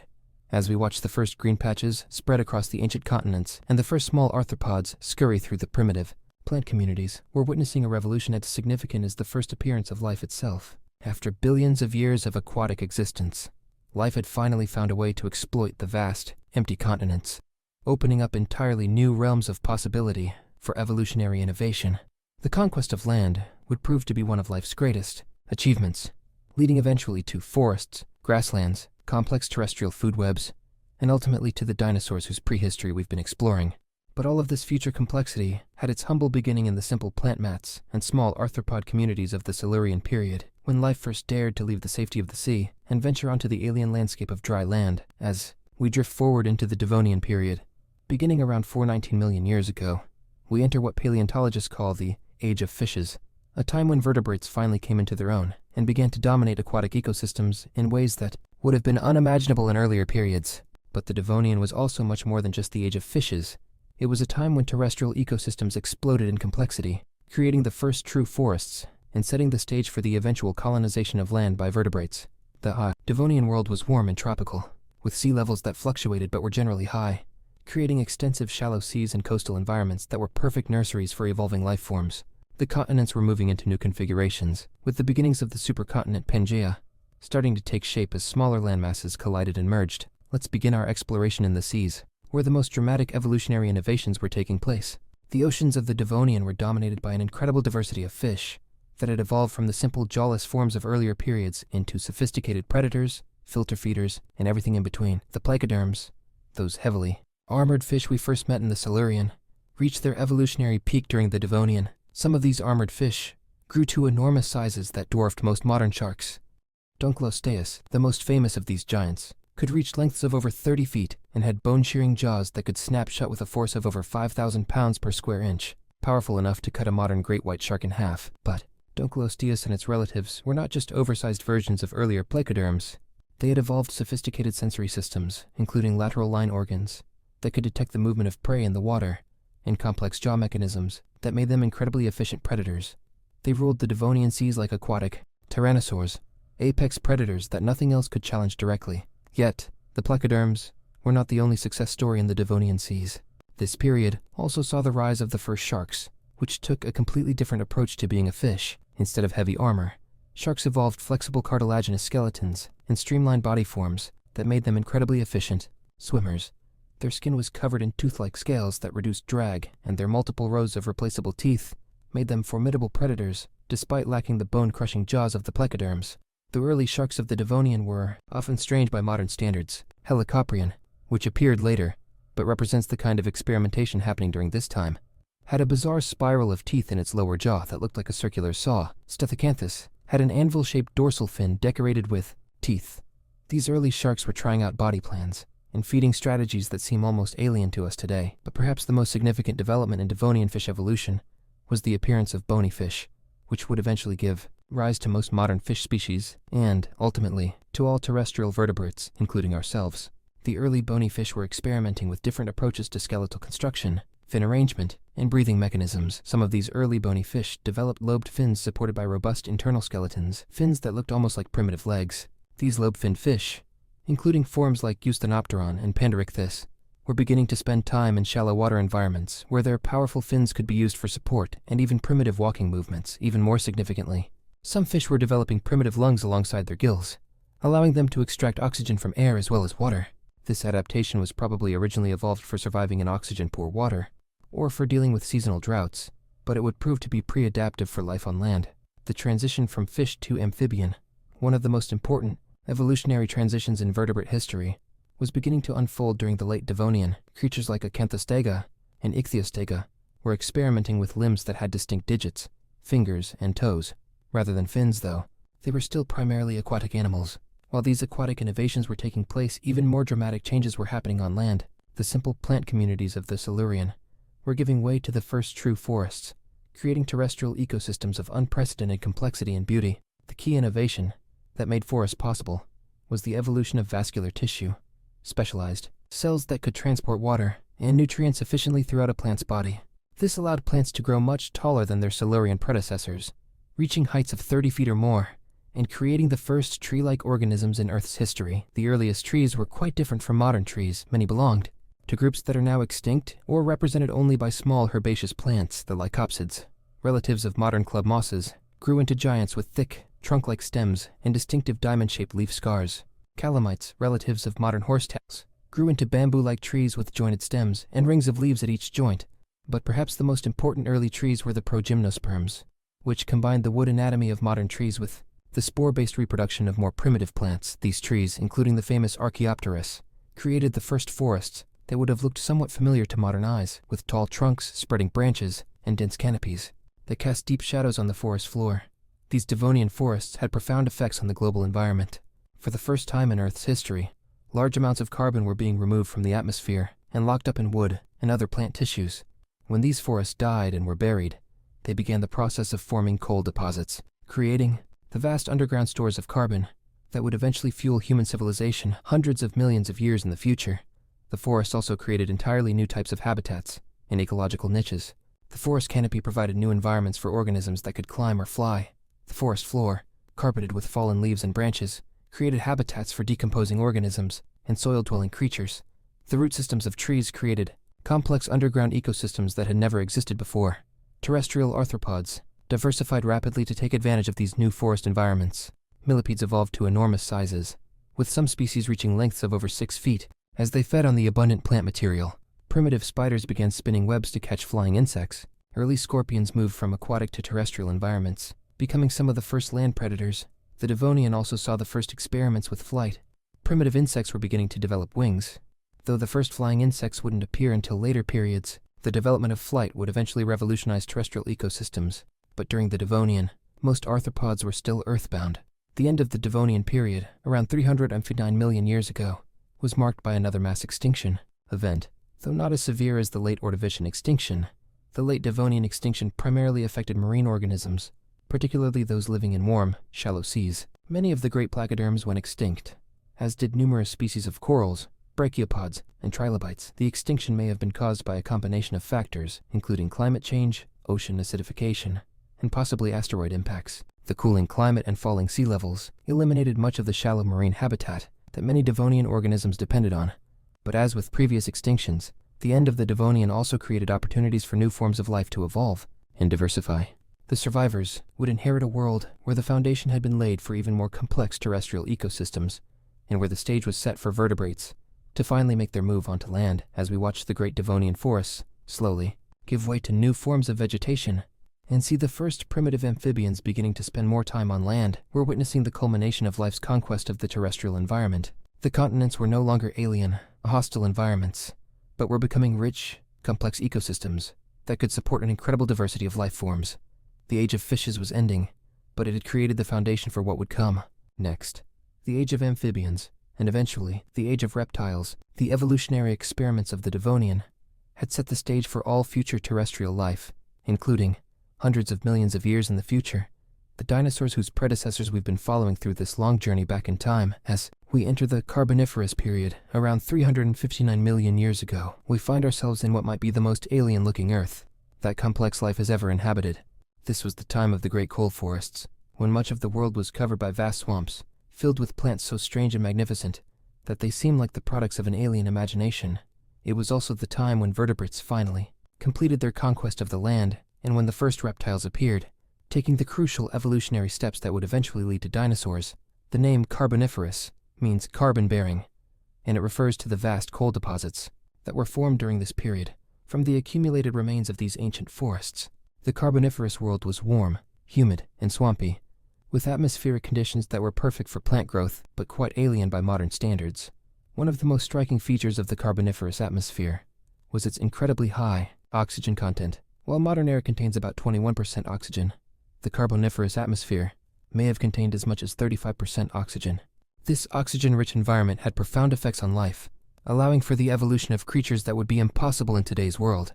Let's step into a Carboniferous forest around 320 million years ago and see what this alien world looked like. You would find yourself walking through swampy ground beneath a canopy of trees that look like nothing in the modern world. Towering above you would be giant lycopods, relatives of modern club mosses that had grown to the size of cathedral pillars. Lepidodendron, one of the most common of these giant lycopods, could reach heights of over 100 feet, with trunks up to 6 feet in diameter. But unlike modern trees, Lepidodendron had no true wood. Instead, its trunk was made up of a thin layer of living tissue, surrounding a hollow core, making it more like a giant stalk of celery than a proper tree. The outside of the trunk was covered in a distinctive diamond-shaped pattern, created by the scars left by fallen leaves.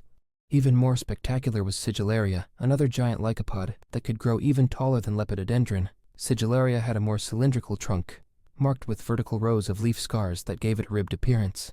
These giants of the coal forest reproduced not with seeds, but with spores, like their tiny modern relatives.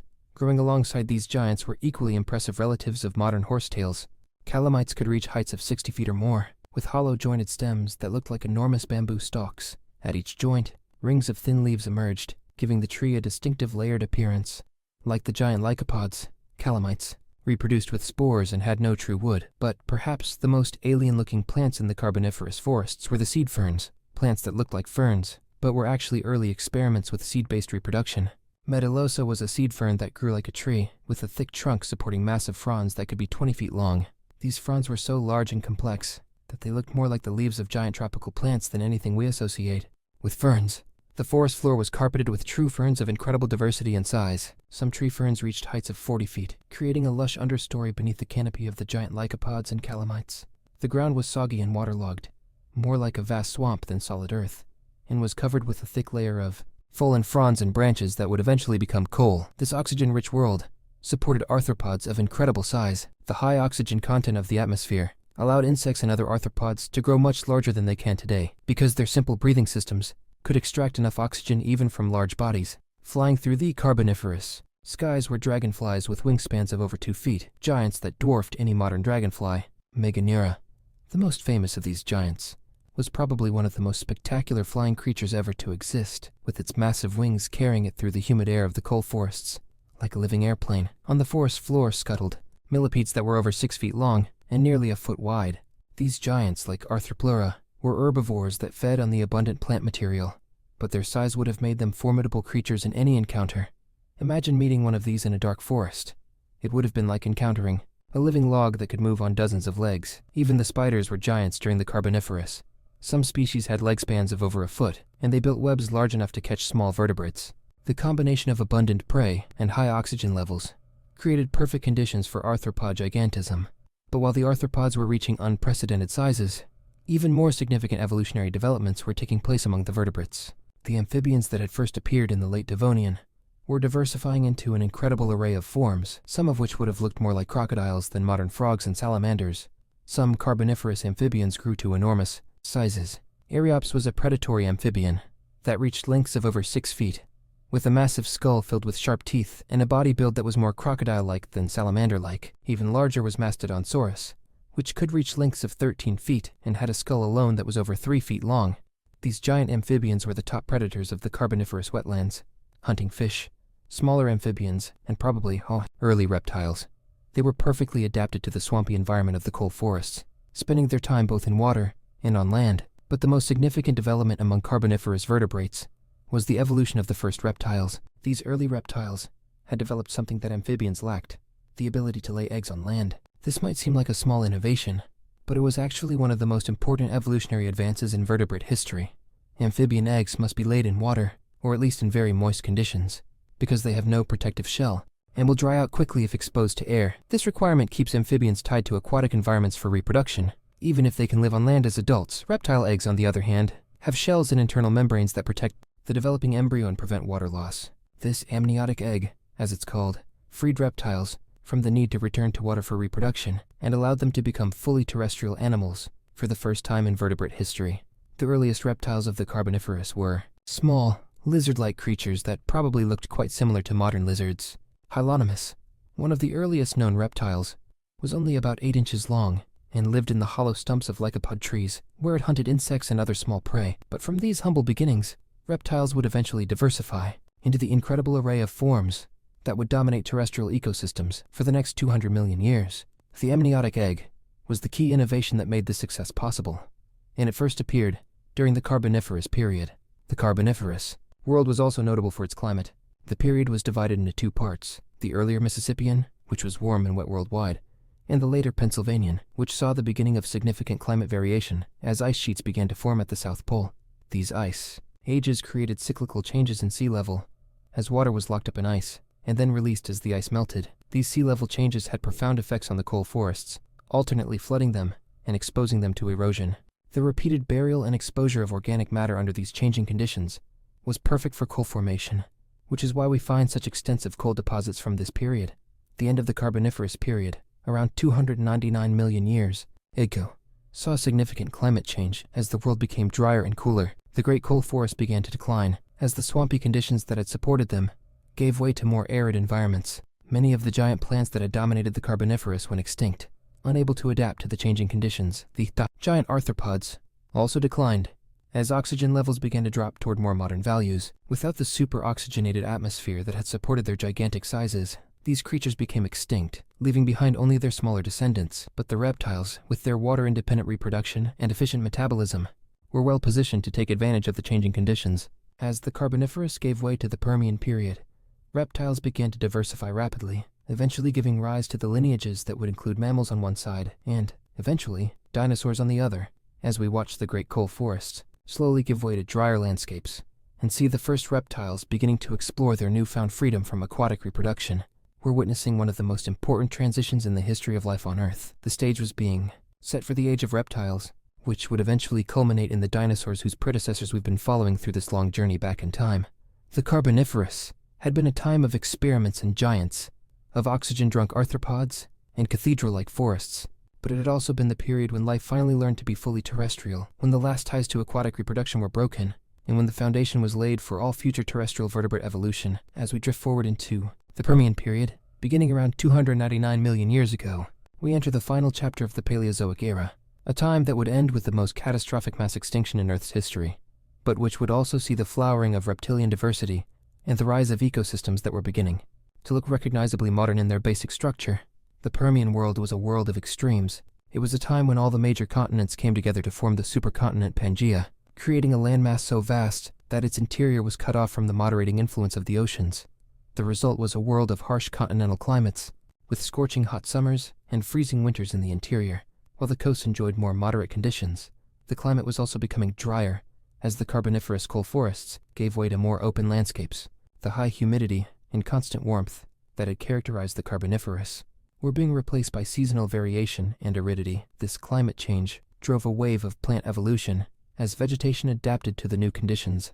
Let's explore this Permian world, starting with the landscapes that were emerging as the great coal swamps dried up. Instead of the lush, humid forests of the Carboniferous, much of the land was now covered by more open woodlands, and even some of the first grassland-like environments. Though true grasses had not yet evolved, the dominant plants of the Permian were quite different from their Carboniferous predecessors. The giant lycopods and calamites that had formed the coal forests were largely gone, replaced by early conifers, seed ferns, and other plants that were better adapted to drier conditions. These new plants had developed more efficient water conservation strategies and were experimenting with new forms of reproduction. Early conifers like Walkia were spreading across the drier landscapes, creating forests that would have looked somewhat familiar to modern eyes. These trees had developed needle-like leaves that reduced water loss, and woody cones that protected their seeds. They were the ancestors of modern pines, firs, and other familiar evergreen trees, but the most dramatic changes during the Permian were happening among the animals, particularly the reptiles that had first appeared during the Carboniferous. Free from the need to return to water for reproduction, reptiles began to diversify into an incredible array of forms, experimenting with different body sizes, diets, and lifestyles. The early Permian saw the rise of the Pelycosaurs, a group of early reptiles that included some of the first large terrestrial predators since the giant amphibians of the Carboniferous. Dimetrodon, probably the most famous Pelycosaur, was a formidable predator with a distinctive sail on its back that may have been used for temperature regulation or display. But Dimetrodon was not a dinosaur, despite its fearsome appearance. It belonged to a group of reptiles called synapsids, which would eventually give rise to mammals rather than to dinosaurs. The synapsids were characterized by having a single opening in the skull behind each eye socket, while the group that would eventually give rise to dinosaurs, the diapsids, had two such openings. The Pelycosaurs experimented with a variety of lifestyles. Some, like Dimetrodon, were large predators with powerful jaws and sharp teeth. Others, like Edaphosaurus, were herbivores with teeth adapted for cutting plant material. Still others were smaller, more generalized forms that probably fed on insects and small vertebrates. As the Permian progressed, the Pelycosaurs gave way to their descendants, the therapsids, which were even more diverse and sophisticated. The therapsids developed many characteristics that we associate with mammals. Some had differentiated teeth for different functions, some showed evidence of hair or fur, and some may have been warm-blooded. The therapsids included both predators and herbivores. The Gorgonopsians were large, predatory therapsids with massive canine teeth that made them look like saber-toothed tigers. The Dicynodonts were herbivorous therapsids that developed beak-like mouths for cropping vegetation and became incredibly diverse and abundant during the late Permian. But the therapsids were not the only reptiles diversifying during the Permian. The diapsids, the group that would eventually give rise to dinosaurs, were also beginning to explore different ecological niches. Early archosaurs, the group that includes dinosaurs, crocodiles, and their relatives, were beginning to appear toward the end of the Permian. The Permian also saw important developments in marine ecosystems. The oceans were dominated by new groups of organisms that had evolved to fill the niches left vacant by the extinctions at the end of the Carboniferous. Brachiopods continued to be common, but they were being challenged by bivalves, which were beginning to show the diversity that would make them so successful in later periods. The most spectacular marine predators of the Permian were the sharks, which had continued to evolve from their Carboniferous ancestors. Helicoprion, the bizarre shark with a spiral of teeth in its lower jaw, was probably the strangest predator in the Permian seas. This creature, which could reach lengths of over 30 feet, remains one of the most mysterious animals in the fossil record, and paleontologists are still debating exactly how it used its bizarre dental arrangement. In the later part of the Permian, we begin to see the first archosaurs, the group of reptiles that would eventually give rise to dinosaurs, crocodiles, and birds. These early archosaurs were still primitive compared to their later descendants, but they showed some of the key innovations that would make the group so successful. Early archosaurs like Archosaurus had improved jaw muscles that gave them more powerful bites, better teeth for processing different types of food, and more efficient locomotion. Some were developing the upright limb posture that would become characteristic of dinosaurs, allowing them to move more efficiently than the sprawling reptiles that had come before. But as the Permian period drew to a close around 252 million years ago, all of these evolutionary experiments were about to face the ultimate tests. The Permian mass extinction, also known as the Great Dying, was the most severe extinction event in Earth's history, eliminating up to 96% of marine species and 70% of terrestrial species. The causes of this catastrophic extinction are still being studied, but it appears to have been triggered by massive volcanic eruptions in what is now Siberia. These eruptions, which lasted for thousands of years, pumped enormous amounts of carbon dioxide, sulfur compounds, and other gases into the atmosphere. The result was rapid climate change on a global scale. Temperatures rose dramatically. Ocean chemistry changed. An acid rain may have poisoned terrestrial ecosystems. The oceans became acidic and oxygen poor, creating conditions that were lethal to most marine life.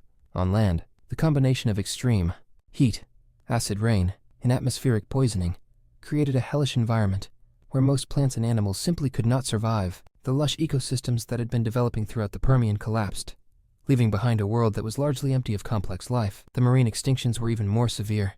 Entire groups of organisms that had been successful for hundreds of millions of years disappeared forever. The trilobites, those iconic arthropods that had survived every previous mass extinction, finally went extinct. Most species of brachiopods, crinoids, and corals disappeared.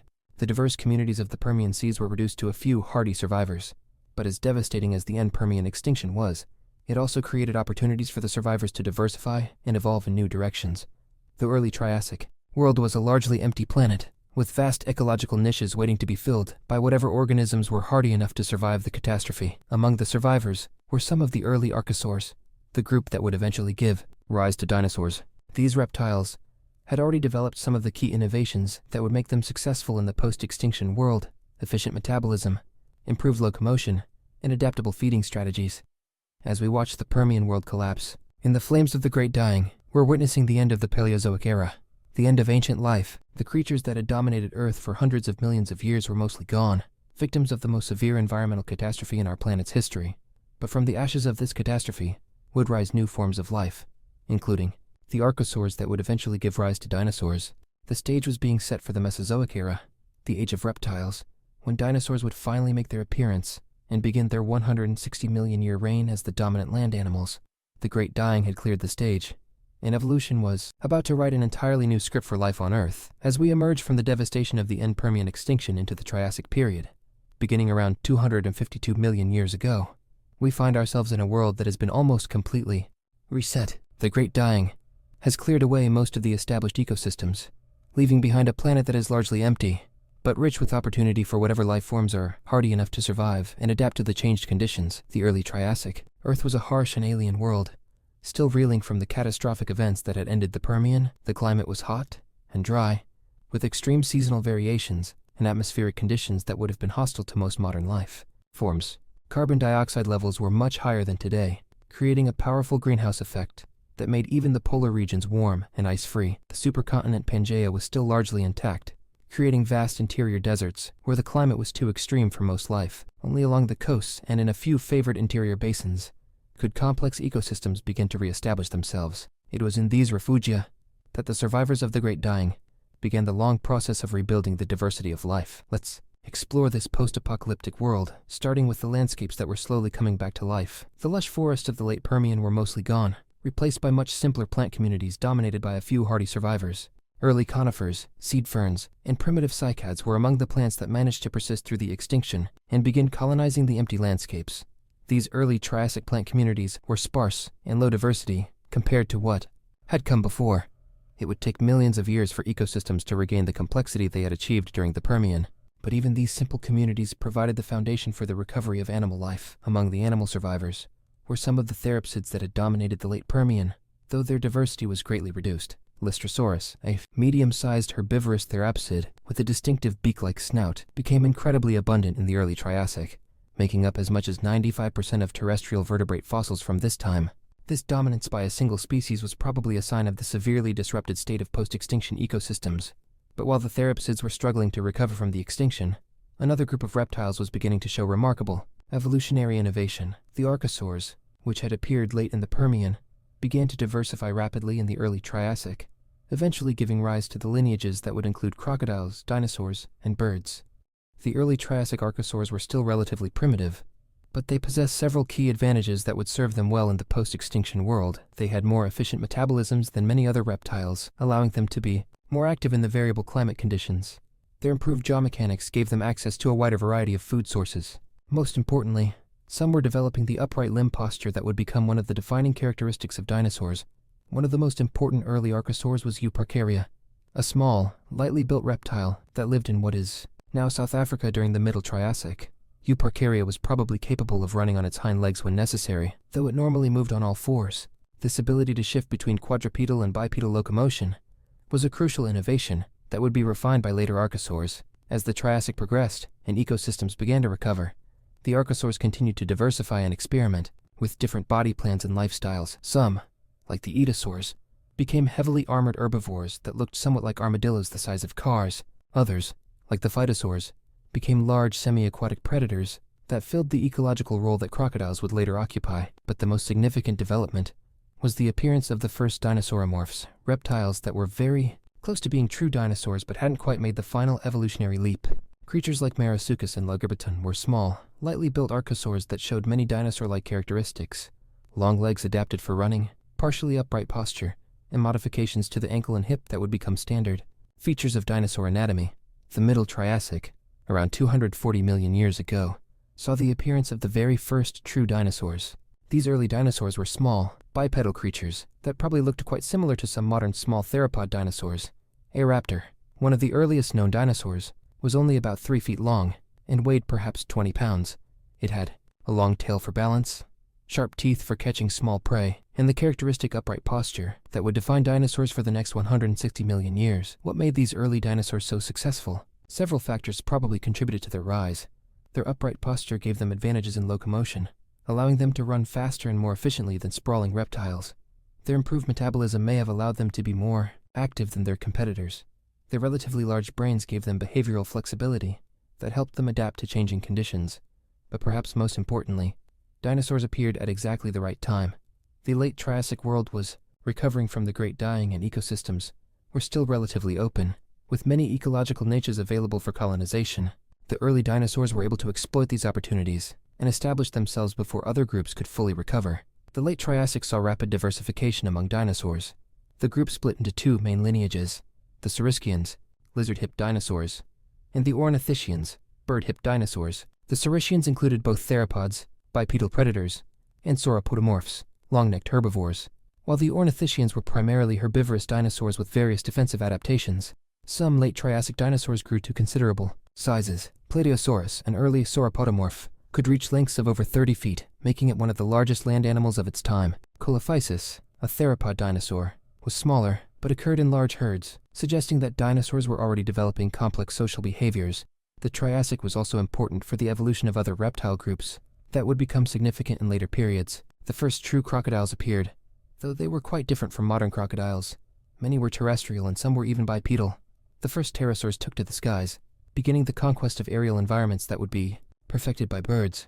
In the oceans, new groups of marine reptiles were evolving to fill the ecological roles left vacant by the Permian extinctions. Ichthyosaurs, dolphin-like reptiles that had returned to the sea, began their remarkable evolutionary journey toward becoming some of the most perfectly adapted marine predators ever to exist. The plant communities of the Triassic were also undergoing important changes. Conifers continued to diversify and spread, creating forests that would have looked increasingly familiar to modern eyes. The first true cycads appeared, those palm-like plants that would become so characteristic of Mesozoic landscapes. Most significantly, the very first flowering plants may have appeared during the late Triassic, though they wouldn't become dominant until much later. But the Triassic period came to an end around 201 million years ago, with another mass extinction. Though not as severe as the Great Dying, the end Triassic extinction eliminated many groups of large archosaurs that had been competing with dinosaurs, including most of the Dinosaurs, Phytosaurs, and other non-dinosaurian archosaurs. This extinction event, probably caused by massive volcanic eruptions associated with the breakup of Pangaea, cleared away many of dinosaurs' competitors and opened up new ecological opportunities. As the Triassic gave way to the Jurassic period, Dinosaurs were positioned to become the dominant large land animals for the first time. As we watched the first dinosaurs taking their tentative steps across the late Triassic landscapes, we're witnessing the beginning of one of the most successful evolutionary dynasties in Earth's history. These small bipedal creatures gave no hint of the incredible diversity they would eventually achieve: the massive sauropods, the fearsome tyrannosaurs, the armored ankylosaurs, the crested hadrosaurs, and all the other forms that would make dinosaurs the rulers of the Mesozoic world. But that's a story for another time. Our journey backward through deep time has brought us to this moment, the dawn of the dinosaur age, when the stage was finally set for the creatures that would dominate Earth for the next 160 million years. From our vantage point at the beginning of dinosaur evolution, we can look back across the vast expanse of time we've traveled and see how every previous chapter contributed to this moment. The cooling of the Hadean Earth, the oxygenation of the atmosphere, the evolution of complex cells, the Cambrian explosion, the conquest of land, the rise of forests, the development of the amniotic egg, the Great Dying. All of these events were necessary steps in the long journey that led to the first dinosaurs. And now, as the Triassic gives way to the Jurassic and dinosaurs begin their rise to dominance, we've reached the end of our backward journey through pre-dinosaur Earth. The stage has been set, the actors are in place, and the greatest show in evolutionary history is about to begin. As our impossible journey through deep time draws to a close, we find ourselves back in the early Jurassic, just as dinosaurs are beginning their rise to dominance. Behind us stretches an almost incomprehensible vista of geological time, 4.6 billion years of planetary evolution, from a molten ball of rock to a world ready to support the magnificent creatures that would rule the Mesozoic. What have we learned from this long voyage backward through Earth's ancient history? What lessons can we draw from witnessing our planet's slow transformation from a hellish, lifeless world into the complex, vibrant biosphere that would eventually give rise to dinosaurs and ultimately to ourselves? Perhaps the most profound lesson is one of patience. The Earth we explored in our journey was incredibly patient, willing to spend hundreds of millions, even billions of years on what seemed like simple preparations. It took nearly 1 billion years just for the planet to cool enough for liquid water to exist stably on its surface. It took another 1 billion years for life to appear, and nearly 2 billion more for that life to produce enough oxygen to support complex organisms. The evolution of complex cells, eukaryotes, required another 1 billion years of experimentation. The development of multicellular life, when it finally happened, was followed by hundreds of millions of years of further innovation before anything resembling familiar animals appeared. Each major transition in the history of life required vast amounts of time, countless failed experiments, and the gradual accumulation of tiny improvements that eventually added up to revolutionary changes. This patience stands in stark contrast to our human tendency to expect rapid results and immediate gratification. We live in a world of instant communication, rapid travel, and technological change, measured in years or decades rather than millennia.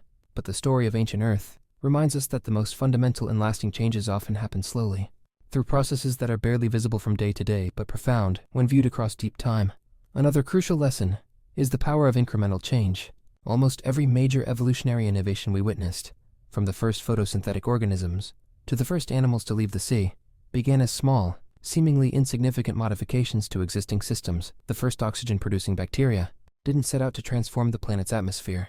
They were just trying to make a living, using a slightly different form of photosynthesis. The first fish to develop primitive lungs weren't planning to colonize the land. They were probably just trying to survive in oxygen-poor water.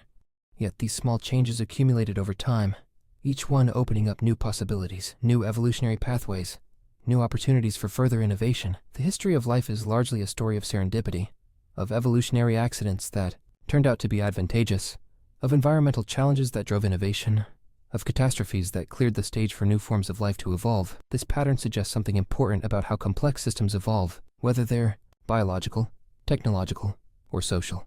Revolutionary changes rarely happen all at once. Instead, they emerge from the gradual accumulation of smaller innovations, each one building on what came before, until a threshold is reached, and sudden, dramatic transformation becomes possible. Our journey also reveals the crucial role of environmental change in driving evolution. Almost every major evolutionary transition we witnessed was associated with significant environmental challenges. The Great Oxygenation Event forced life to develop new biochemistry or go extinct. The Snowball Earth episodes created the environmental pressure that may have finally pushed life to experiment with multicellularity. Mass extinctions, while devastating, also created opportunities for new forms of life to evolve and diversify. This suggests that stability, while comfortable, may not be the best environment for innovation. It was during times of environmental stress and change that life showed its greatest creativity, developing new forms, new lifestyles, new solutions to the challenges of survival. The peaceful, stable world of the Middle Proterozoic produced very little evolutionary innovation, while the chaotic, changing world of the early Paleozoic saw explosion after explosion of new life forms. Perhaps most remarkably, our journey reveals life's extraordinary resilience and creativity. No matter how severe the environmental challenges, no matter how catastrophic the extinctions, life found ways to survive and eventually to thrive. The end Permian extinction eliminated 96% of marine species, yet within a few million years, the oceans were teeming with new forms of life. The transition from an oxygen-free to an oxygen-rich atmosphere killed most existing life forms, but it also made possible the incredible diversity of complex life that followed.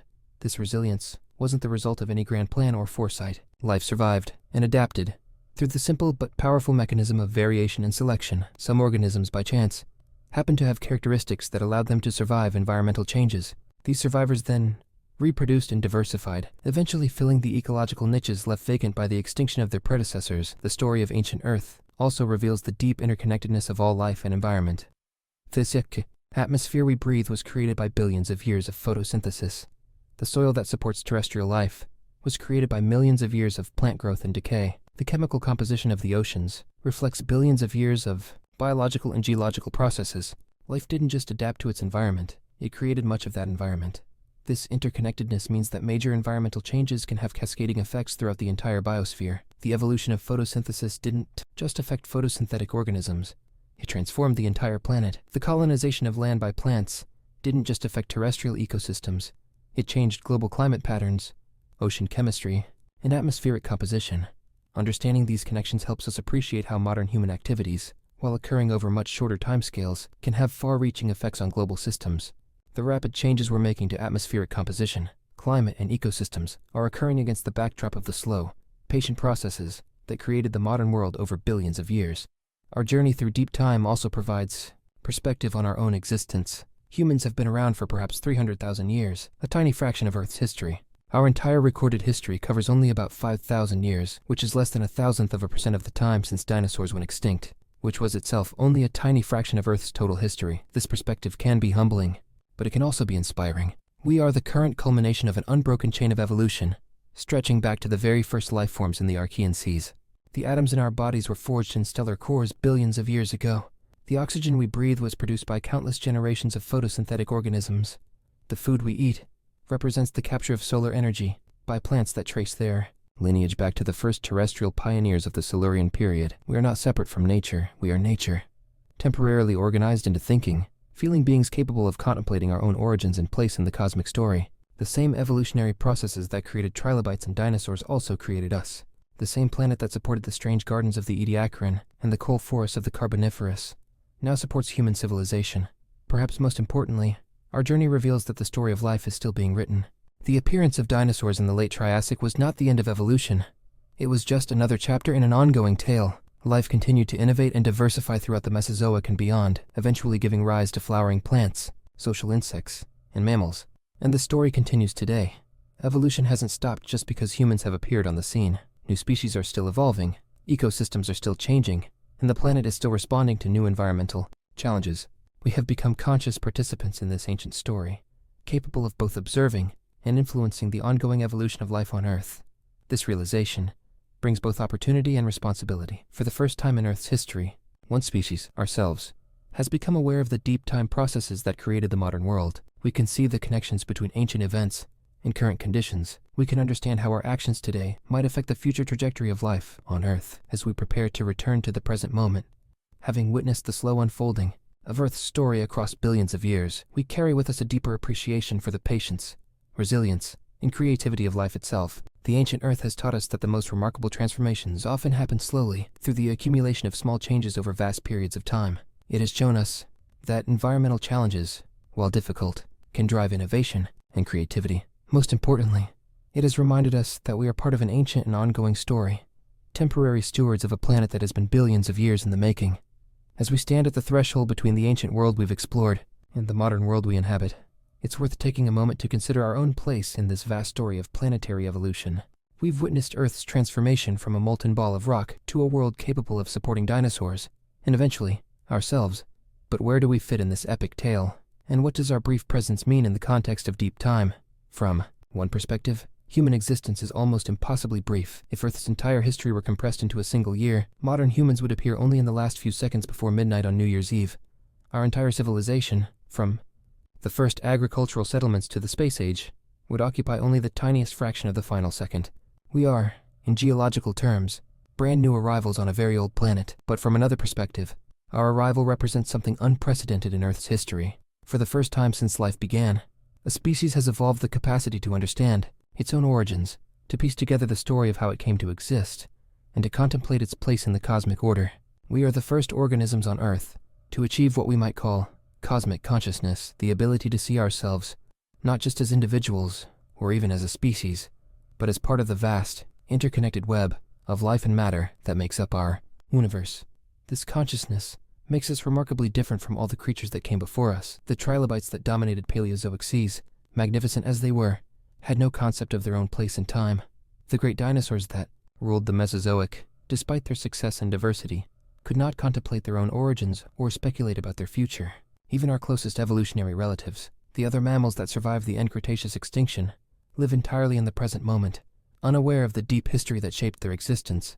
But we can do something that no previous species could do. We can remember not just our own individual memories or even the cultural memories passed down through human history, but the deep memories encoded in rocks and fossils and radiometric dating.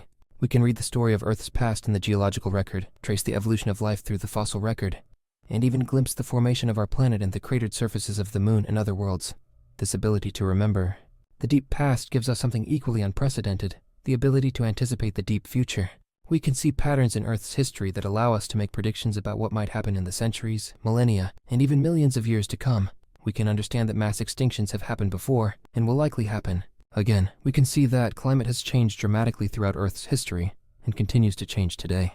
We can recognize that the processes that created the modern world are still ongoing, but our unique position in Earth's story brings both privileges and responsibilities. We are the first species to become aware of our impact on global systems. Previous life forms certainly affected their environment. The cyanobacteria that oxygenated the atmosphere probably caused the greatest environmental change in Earth's history, but they did so unconsciously, as an unintended consequence of their metabolism. We, on the other hand, can see the connections between our actions and their environmental consequences.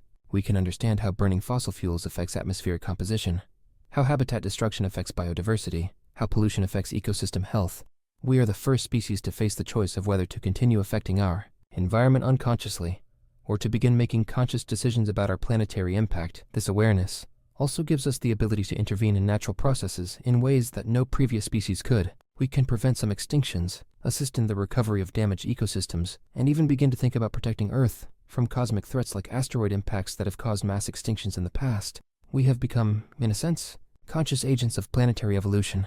But perhaps most remarkably, we have become the means by which the universe has begun to understand itself. The atoms that make up our bodies were forged in stellar cores, scattered by supernovae, and assembled into planets through gravitational collapse. The same physical processes that created galaxies and stars also created the complex chemistry of life, and eventually the neural networks that allow us to think and wonder. Through us, the universe has developed the capacity for self-reflection.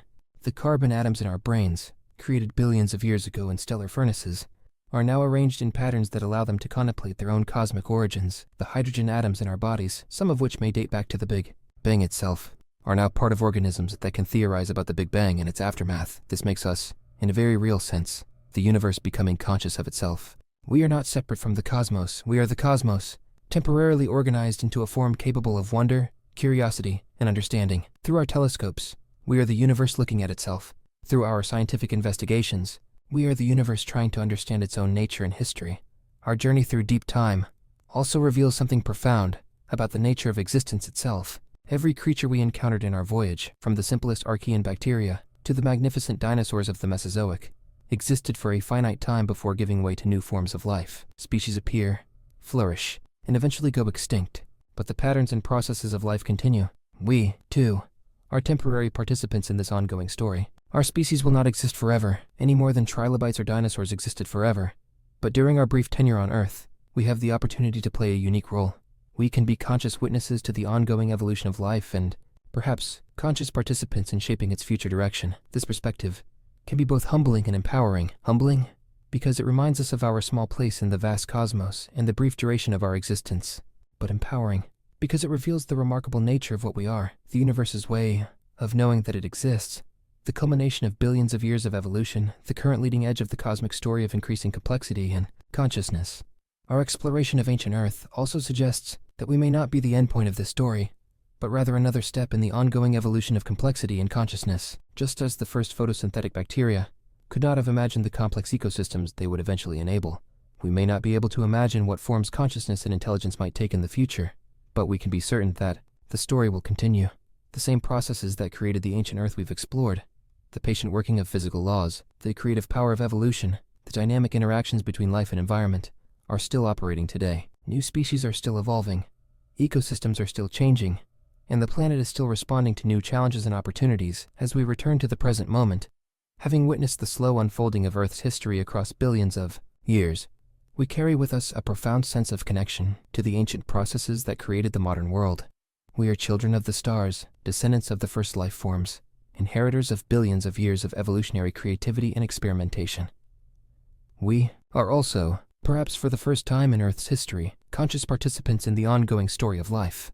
The choices we make in the coming decades and centuries will influence the trajectory of life on Earth for millions of years to come. We have become, in a sense, co-authors of the next chapter in the planetary story that began 4.6 billion years ago, with the formation of a molten ball of rock in the cosmic darkness. What an extraordinary privilege and responsibility that is. And so, dear time travelers, we find ourselves back in the present moment, having journeyed backward through billions of years to witness what Earth was like before the dinosaurs. We've watched our planet transform from a hellish ball of molten rock into a world capable of supporting the incredible diversity of life that would eventually include those magnificent reptiles and ultimately, ourselves.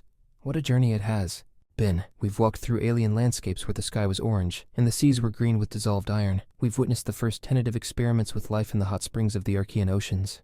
We've seen the catastrophic transformation of the atmosphere during the Great Oxygenation event, watched the first complex cells learn to cooperate with their bacterial partners, and marveled at the strange gardens of the Ediacaran where life first learned to be large and multicellular. We've experienced the explosive creativity of the Cambrian, when life invented eyes and shells and predation for the first time. We've explored the underwater cathedrals of the Ordovician seas and witnessed life's first tentative steps onto the hostile continents during the Silurian. We've swum with the giant fishes of the Devonian and walked through the towering coal forests of the Carboniferous, where dragonflies the size of seagulls flew through oxygen-drunk skies.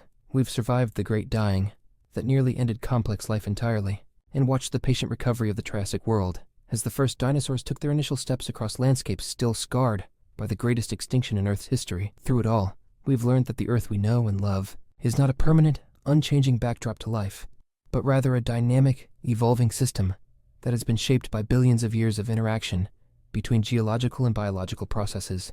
The very air we breathe, the soil beneath our feet, the climate that supports us.